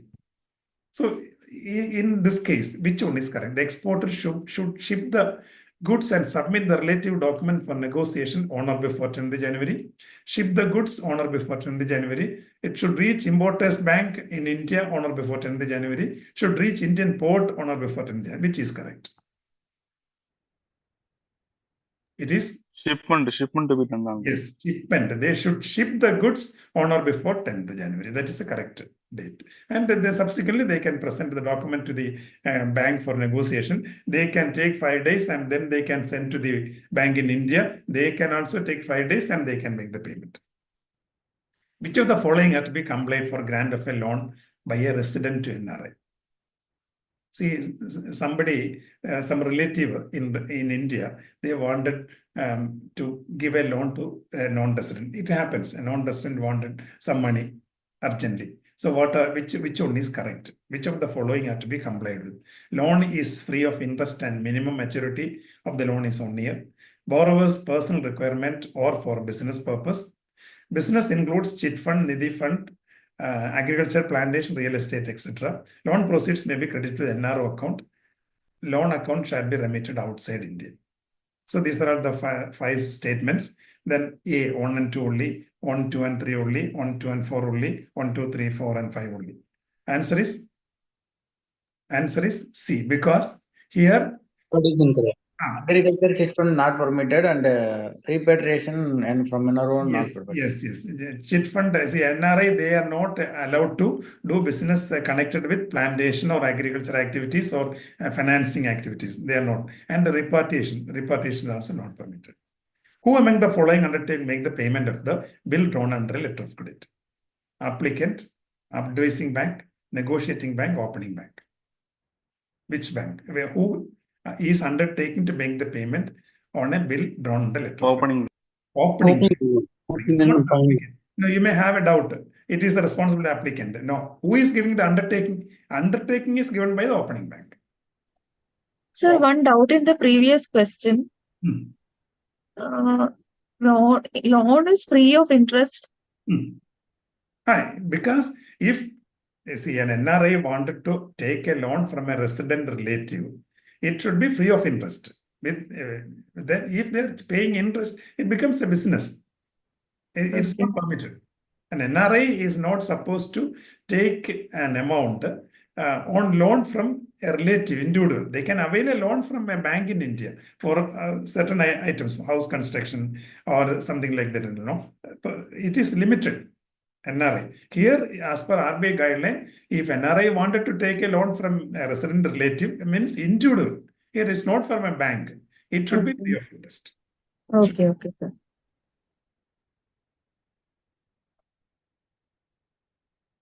The responsibility of the negotiating bank. What is the responsibility of the negotiating bank? Goods covered by the LC are duly insured and safe. Document tendered are as per the terms of the LC. Negotiating bank will negotiate those credit which are advised by them, all of them, which is, what is the responsibility of the negotiating bank? Only the documents they have to check. Yes, they have to check the document. If everything is okay, they have to negotiate it. They cannot say this LC was not advised by us, so we cannot negotiate. They cannot say like that. If that bank's name is mentioned there, then they have to negotiate it. A 6-year 8% coupon bond has a yield to maturity of 10%. If the interest rate remains constant for 1 year from now, the price of the bond after 1 year will be the same, higher than the present rate, lower than the present price, which will be correct. Here, you have the price of the bond. How do you calculate the price of the bond? By discounted values. A discounted value, because you calculate, see, you put the 1 year, 2 year, 3 year like that. So here 10% is increased, the yield is increasing, so that's why price has come down. No, it is not like that. Here, a 6-year 8% coupon bond has a current yield to maturity of 10%. Current yield to maturity of 10%. If the interest rate remains constant for 1 year from now, the price of the bond after 1 year. See, current, what you told is correct. 8% coupon, yield to current yield is 10%. That means yield is more, so the price is less. Okay, that means if 100 rupees is the value, market value may be 90. That is correct. Now the question is, if after 1 year, now it is 90. After 1 year, whether it is same or higher or lower? Obviously lower. Obviously lower, because see, 6-year bond, we take the cash flow for 6 years, isn't it? And add it, that you are getting 90. Now 1 year is over. That means the remaining is only 5 years. So definitely it will be less than this. So answer is lower. The basic purpose of financial derivative is to manage various types of risk, except exchange fluctuation, stock price, credit risk, interest rate variation. Which is except which? Credit risk. Credit risk derivative, you cannot take derivative for credit risk, financial derivative. So credit risk is the answer. An option holder. Sir, please can you explain again 36 number question, sir? 36 number question. See, first you should know how to find the value of a bond. What is the step? You write the tenor, how many years left. Here this is 6-year bond. So how many years are there? 6 years. So if you want to calculate the value of the bond, next step is you have to calculate the cash flow. And suppose here it is 8% coupon bond. Let us assume it is 100 rupee. That means what is the cash flow after 1 year? 8, 8, 8, 8, 8, like that, 8, 6 8s. Okay. This is the cash flow. What is the next one? Present value means the discounted value. At what rate? 10%. So here it will be some 7 point something like that. Here, 6th year, it will be 108. Sorry, 108. And all the things you have to calculate and you will arrive at the value. This is the present value of the bond. So that you got as 90, suppose. Now the question is, after 1 year. So after 1 year means how many cash flows are there? Only 5 cash flows, isn't it? After 1 year, this is over. This is already gone. So after 1 year, these are all the cash flows. So definitely it will be less than 90. That is the answer.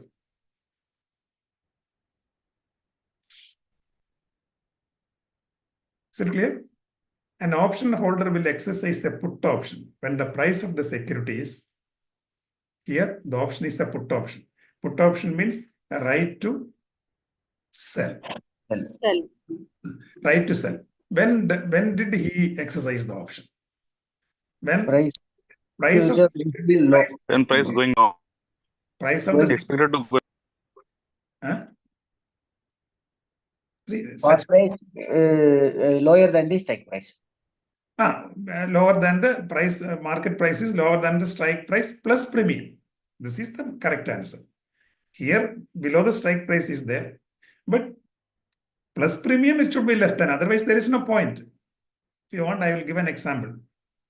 See, suppose there is a call option to buy dollar, to sell dollar. Suppose the value of dollar is 82. And the option premium they have paid is say 1 rupee. Okay. So this is the strike price. Strike price. Now the market price is 81. So strike price, the price of the security is below the strike price, isn't it? The price of the security is below. This is the market value or spot value. So whether he get any profit? No. He will not get any profit because already 1 rupee he has paid. So he is paying 81 plus 1. That means in effect 82 is gone. So there is no point in executing. He will get no profit, isn't it? So it should be below the strike price plus option premium. Suppose option premium is 1. If it is 80 or 80-50, then it will be profit for him. If it is 81 and the premium is 1 rupee, then there is no point in executing the contract. He is not getting any benefit. You got it? Okay. Yes.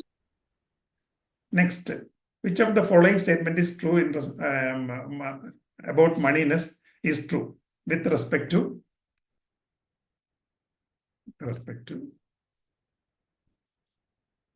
when the market price is above the strike price, a put option is in the money. Above the strike price, a put option is out of money. Below, like that, 4 options. Such questions they every time they used to ask. Here the answer is B, because market price is above the strike price. A put option is out of money, isn't it? So give it some example. Let us take some example. Here, one by one, you look into it and you will get the answer. Which of the following statement is not true in respect of a futures contract? Futures contract are not actively traded in the futures exchange. Futures contract is marked to market daily. The buyer and seller of the contract do not deal with each other. Only larger banks, which are market makers, cover their residual position in future. Option A, sir. Because future you have some idea, no? Need not have a detailed in-depth knowledge. See, the 4 items are derivatives, and the future, forward and option more or less same. Only small difference. Swap is entirely different. Forward, option and future more or less same. The basic difference between forward and future is forward, it is tailor-made. Customer can fix the date and amount as per his choice. But future, it's not possible. It is a standardized law. That is a basic difference. And the futures contract, it can be availed only from a futures exchange. And there it is, people are, so many times it is bought and sold. Suppose a futures contract maturing in September 30th, and daily or frequently, this futures contract people will be buying and selling, just like share trading. So that's what. So futures contract are not actively traded. That is wrong. It is active. Forwards only, not actively traded. Yes. Yeah. So which is wrong?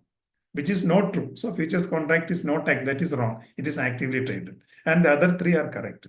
Crude oil is trading in the market at USD 60 per barrel. Which of the following is in the money option? ITM. Which is ITM? ITM means, what is ITM? ITM? In the money. Favorable to the customer. Isn't it? It means to the holder. One by one, you have to see call option, strike price USD 60, option premium 5. Here will be the loss of 5 rupees. No, what is this? Premium. Here the question is, which are all ITM. What is this? This is ITM or OTM? Or ATM? ATM, sir. This is not Addamani. ATM, sir. ATM, sir. Because what is ATM? ATM says strike price is equal to market price. Yes, market price. Here, market price is 60. Strike price also 60. So you will think, since 5 rupees premium is paid, it becomes OTM. That is not the thing. Remember, because ultimately it is a loss to the customer. But for classifying an option, whether it is ITM, ATM or OTM, you need not take into account the premium paid. Okay. Understand? Because the premium payment is a separate. For classifying an option as ITM, ATM or OTM, you have to look at the strike price and the market price, or the strike price and the spot price. So therefore, this is ATM. Then next one, call option. ITM. This is ITM. ITM. That's OTM. Next one is ITM. This is ITM. So answer D, 2 and 4. Okay. VAR of your bank's equity portfolio at 98% confidence level overnight is 1 crore. What is VAR? Value at risk. What does this say? In 41 question, the answer was D. D. Sir, but the second option is also ITM. 2 and 4. D is 2 and 4. Okay, sir. Okay. 2 and 4 ITM. The question is, what are ITM? What are the options falling under ITM? 2 and 4. Okay, sir. Value at risk. Value at risk means it is there are 2-3 conditions. For the definition is, it is defined over a confidence level, over a period of time, under normal market condition. These are the 3 things. Here, the VAR at 98%. VAR at 98% means at up to 98%, the observation is correct. And how much percent it is wrong? 2% it will be wrong. That's the thing. So here, the value of, the VAR of your equity portfolio at 98% confidence level overnight is 1 crore. This means what? If today the equity portfolio is 100 crore of a particular bank, tomorrow the equity portfolio may go maximum 101 or minimum 99 crore. That is the meaning of 98% confidence level VAR 1 crore. Understand? The variation overnight will be 1 crore. Suppose today the equity portfolio is 100 crore. Tomorrow, maximum it can go up to 101 or minimum it can come to 99 crore. And here the accuracy is 98%. If this is 98%, 2% it will be wrong. So which one is correct? There is a 2% probability that the maximum loss next day on equity portfolio will exceed 1 crore. This is the correct answer, B. Which of the following are off-balance sheet exposure? See, what is off-balance sheet exposure? That will not be finding a place in your balance sheet. All the 4, forward contract, options, swaps, and futures, they are off-balance sheet exposure. Which of the following bond has the least Macaulay duration? Again, you should know the relationship between duration and yield and duration and maturity. Lesser duration, lesser volatility. Higher duration, higher volatility. About coupon? Coupon, lesser the coupon, lesser volatility. Higher the coupon, higher volatility. No, my question is coupon rate and duration, not volatility. Is the inverse, sir. Coupon rate is less and that is more, sir. Yes, yes. Duration and coupon rate are inversely related. So here there are 8% bond, 8% bond, 10%, 10%. Here the question is which one has least duration? Least duration about which one it will be? The four, these two. Am I correct? Because here C and D it is 10%. And these two 8%. So the least duration means maximum coupon, isn't it? Highest coupon. So these two are highest coupon. And among the two, this is 5-year, this is 10-year. Among the two, which one will be the have least duration? So again, duration and maturity. What is the relation? Longer maturity? Longer duration. Longer duration. Longer maturity, longer naturally. What is duration? It is the break-even point for the holding period for break-even. Isn't it? That is duration. Call it duration, one and the same thing. And one bond is 5-year maturity, another is 10-year maturity. So among the two, which will have least two? Since both the bond are having same coupon rate, this will have least duration because that is having less maturity period. So answer C. A 10-year 7.5% semi-annual coupon bond of face value 1,000 is priced at 1,100. Which of the following statement is true? 10-year 7.5% semi-annual coupon bond of face value 1,000 is priced at 1,100. What this bond we will call, whether it is a premium bond or a discount bond? Face value 1,000. Premium. Because if the value is more than the face value, it is a premium. So there are two options. This way you have to eliminate. So among the two, you have to find out now.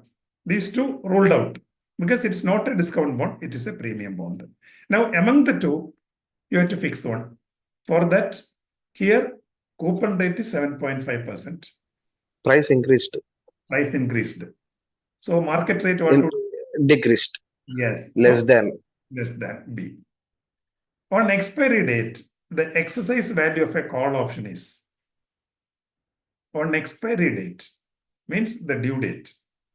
The exercise value of a call option. Call option means the right to buy, which is correct. Positive if the current market price of the asset is greater than the strike price. See, sir. The correct one. What is the main objective of IRS? What is IRS? Interest rate swap. Interest rate swap. Interest rate swap. How many have gone? How many are there? Fixed, floating. Okay. Yes. See, interest rate swap means it is three types of swaps. Interest calculation. Pardon? Three types of swaps, sir. Yes. Only interest plus principal. Okay, that is currency swap. Currency fixed, floating. Yes, fixed interchange of fixed rate, fixed interest calculation with the floating rate, or floating with fixed, or floating with another float. In two base rates. Benchmark. Yes, two benchmark rate, exactly. So here, it helps to maximize the interest income. It helps the exchange risk. It helps the borrower lender to switch from borrower lending from fixed rate to floating or floating rate to fixed rate. So here C is the answer. Which of the following statement is correct in respect of futures contract? In the following situation, an entity with a long position to an asset would hedge its exposure by entering into either. Here comes the long and short. What is long? We have learned long and short in foreign exchange position. Similar is in futures also. Long means what? Long overbought. And short means oversold. Entities having a long position. That means they have overbought. Futures they have bought over.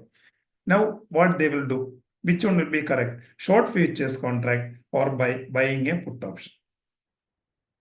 Entity having a long position to an asset would hedge its exposure by short futures contract or buying a put option, isn't it? Because here it is a futures contract long, means overbought. So it will be by sale. So there are two for sale put option. This is put option, this is put option. This is long means again they are buying. So it should be short futures. A is the answer. The futures of currency swap are needed when there is a currency mismatch. Different parties can raise loan at a cheaper rate at their home currency and they can swap. Lender, borrower enter into currency swap to derive the benefit of interest rate arbitrage. All of the above. Answer is D. All of the above is the correct answer. Which of the following institution cannot participate in the call money market? Banks, cooperative bank, whether they can participate in the call money market? Call money Yes, sir. they can. Mutual fund? No. No, they cannot. Primary dealers? They Yes, can. sir. Land development bank? They cannot. Financial institutions? Financial institutions? No. They, No, so sir. 2, 4, and 5. D. 7.5% Government of India bond due in March 2028 is trading in the secondary market at 102.5 on 36/2023. Which of the following statement is true in respect of the above bond? See, 7.5% is the bond coupon rate. This is maturing in March 28. Now it is traded at 102.5. Current yield of the bond is more than 7.5%. YTM of the bond is more than 7.5%. YTM of the bond is less than 7.5%. Duration of the bond is 5 years. Which is true, isn't it? In respect of the above bond, which statement is true? You have to look at one by one. Current yield is more than 7.5. Is it possible? If the price is 102, what will be the current yield? It will be less than 7.5. Isn't it? So current yield more than 7.5, wrong. YTM of the bond more than 7.5, again wrong. YTM of the bond less than 7.5, that is the correct one. Duration of the bond is 5 years. Is it possible? What is the, because the life of the bond is less than 5 years. See, this is due in March 28. In June 23 is trading. From June 23 to March 28, full 5 years is not there. Isn't it? So definitely the duration will be less than. Zero coupon bond only will have exact duration. It means suppose 3 years is left over for a zero coupon bond, its duration is 3 years. So here it's a coupon bearing bond. So definitely it will be less than the tenor of the bond. So it cannot be more than, it cannot be 5 years also. The duration. Which among the following transaction carry highest counterparty risk for a bank? Bank lend in TREPS for 30 days. Bank lend in term money to another bank for 30 days. Bank lends in overnight call money. Bank lends in reverse repo to RBI for 1 year. The counterparty risk means credit risk. Credit risk means when does a bank have a risk? Credit risk? When the borrowing is, when the lending is done? Defaulted. Unsecured. Without security. So see, TREPS, is it covering a security TREPS? What is TREPS? No, sir, not covering, sir. Yes. Bill discounting. It is covering. TREPS means It is covering.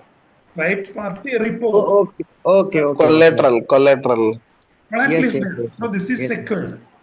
Then bank lent term money to another bank for 30 days. Term money, call money, whether the call money, term money and notice money, whether it is secured? Unsecured. Yes. Call money, term money and notice money unsecured. So this is unsecured. Then bank lends overnight call money. This is also unsecured. Bank lends in reverse repo to RBI. This is secured. This is secured. This is secured. Now these two are unsecured. And among the one, which is the highest counterparty? 30 days. 30 days. Yeah, because the period is more, this is only overnight. So B is the answer. Which of the following are not true in respect of treasury? Treasury bill auction is open to banks and primary dealers only. Is it true? Can you bid for treasury bill? Yes. Yes. Yes, sir. So this is wrong. Treasury bills are issued by RBI. Is it true? No. No.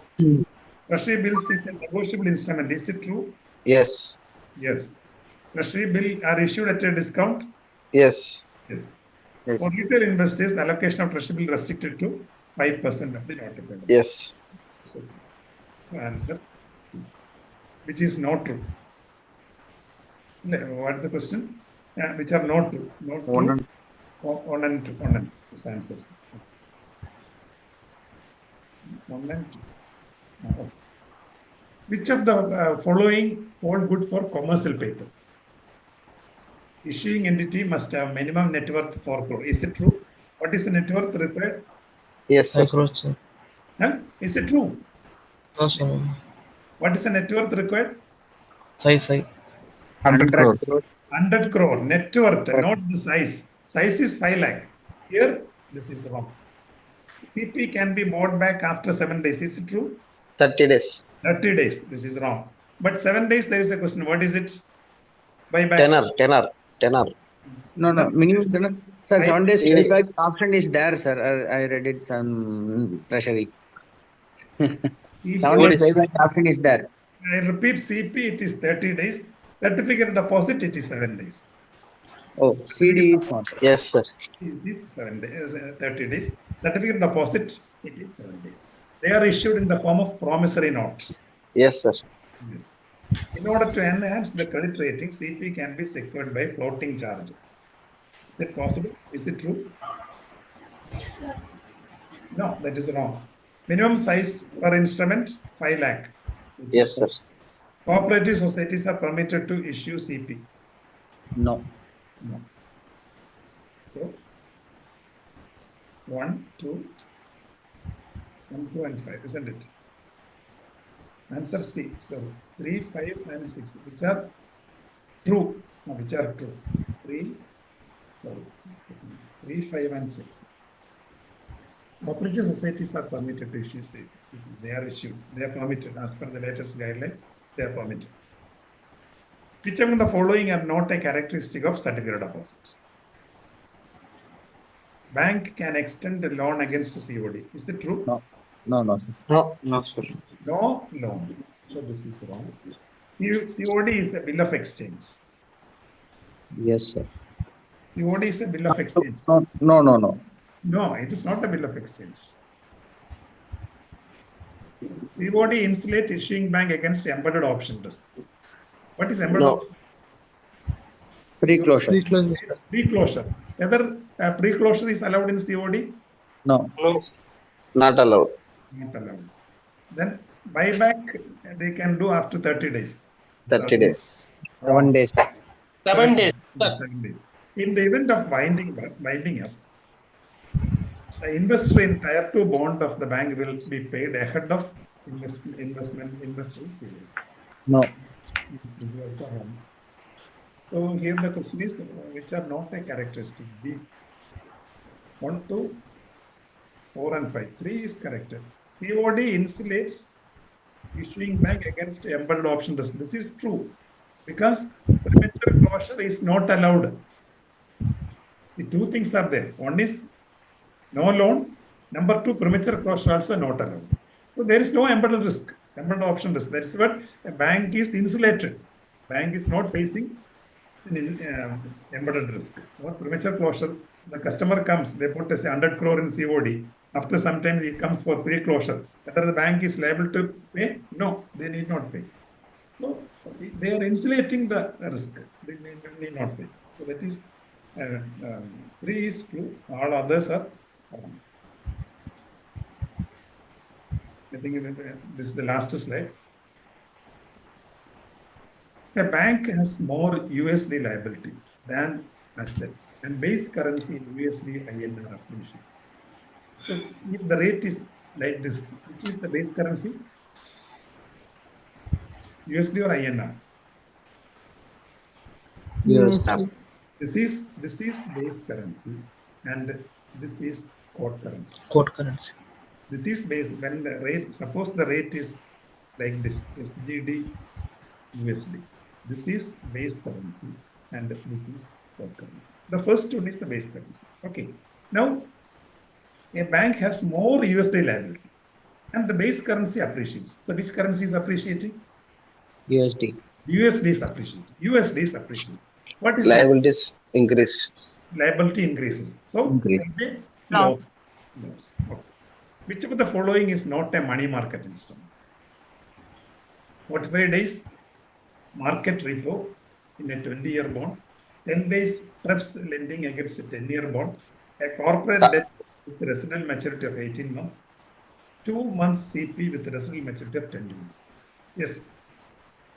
18 months. See. Yes, 18 months, because money market protect maximum 1 year. So Net market. your bond, but it is 45 days only. The borrowing, the security, you need not look into the security. The tenor of the loan, money market borrowing is maximum 1 year. So this one is not a money market. Your bank pays 6% interest on a near deposit. What is the reserve adjusted cost of the deposit if the prescribed CR is 3? How to calculate? CRR, a bank is paying 6% interest for that. Look at. Sir, please mute, sir. Some disturbance is there. Okay, Mute, sir. Participants, please mute. Others, please mute. Let me explain this one. Suppose, or let me mute. Let me mute.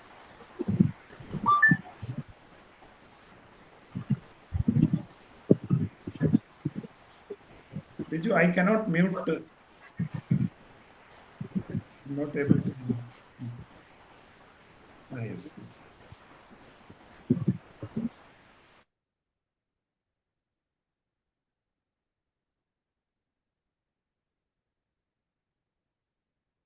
See, suppose 100 rupees is a deposit, a bank has taken 100 rupees. Now, how much rupees he has to set apart for CRR? 3. 3 rupees. So that means 100 minus 3. How much is available for lending? 97. Out of 97, SLR is there. That is for that the bank gets some interest. So you forget about that. So 97 rupees the bank is getting. Out of 97, for 97 rupees, they are paying 6% as interest. So what is the effective rate? That's the question. What is the reserve adjusted cost of deposit? How to get that? 6 divided by 97. Yes, 6 divided by 97 into 100. That is here 6.18. 1856. 6.1856. Okay. Overnight war of your. Sometimes the question they will say CRR 3% and SLR 18%.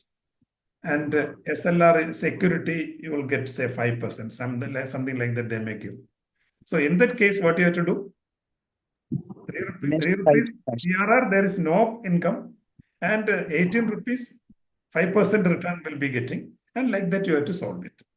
Okay.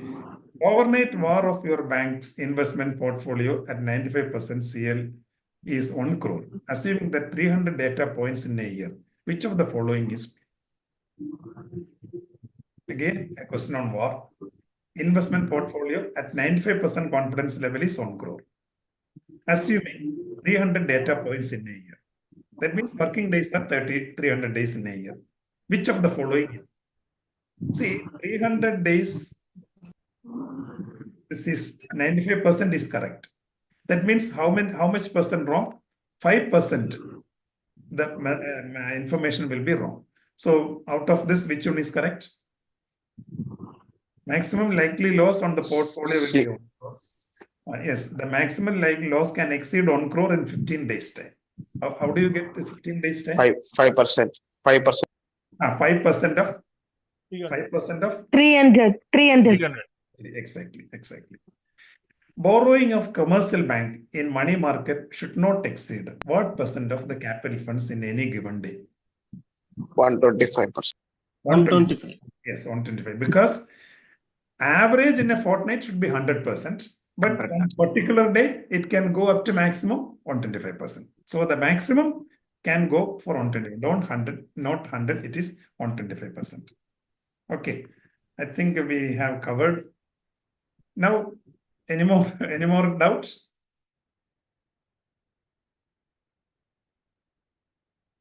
Or we'll call it a day. Sir, please share the PPT in the group, sir. This one I will share. I will share it. In addition to that, those who have any clarification on the MCQ, that means the mock test provided by the institute, you can also post it. Clarification is required, means working or some other thing is required. I'll be happy to share that also. But some of the mock tests may be, the answers may be wrong. Very few cases, the updation they have not done. That's the only thing. Otherwise, it is okay. So all the best to all of you. Thank you, sir. Thank you very much. Thank you, sir. Thank you, sir. The only thing is. Thank you, sir. Thank you, sir. Okay. Thank you. Good night. Thank you. Thank you, sir. Good night. Very well. Thank Don't you, sir. waste the time now. Please concentrate on the study. Every minute is very important. And do well in the exam. Okay. All the best. Wish you all success. Thank you, sir. Thank you. Thank you, sir. Thank you, sir. Thank you, Good night. sir. So much, sir. So Thank you so much. Okay. Thank you, sir.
కానీ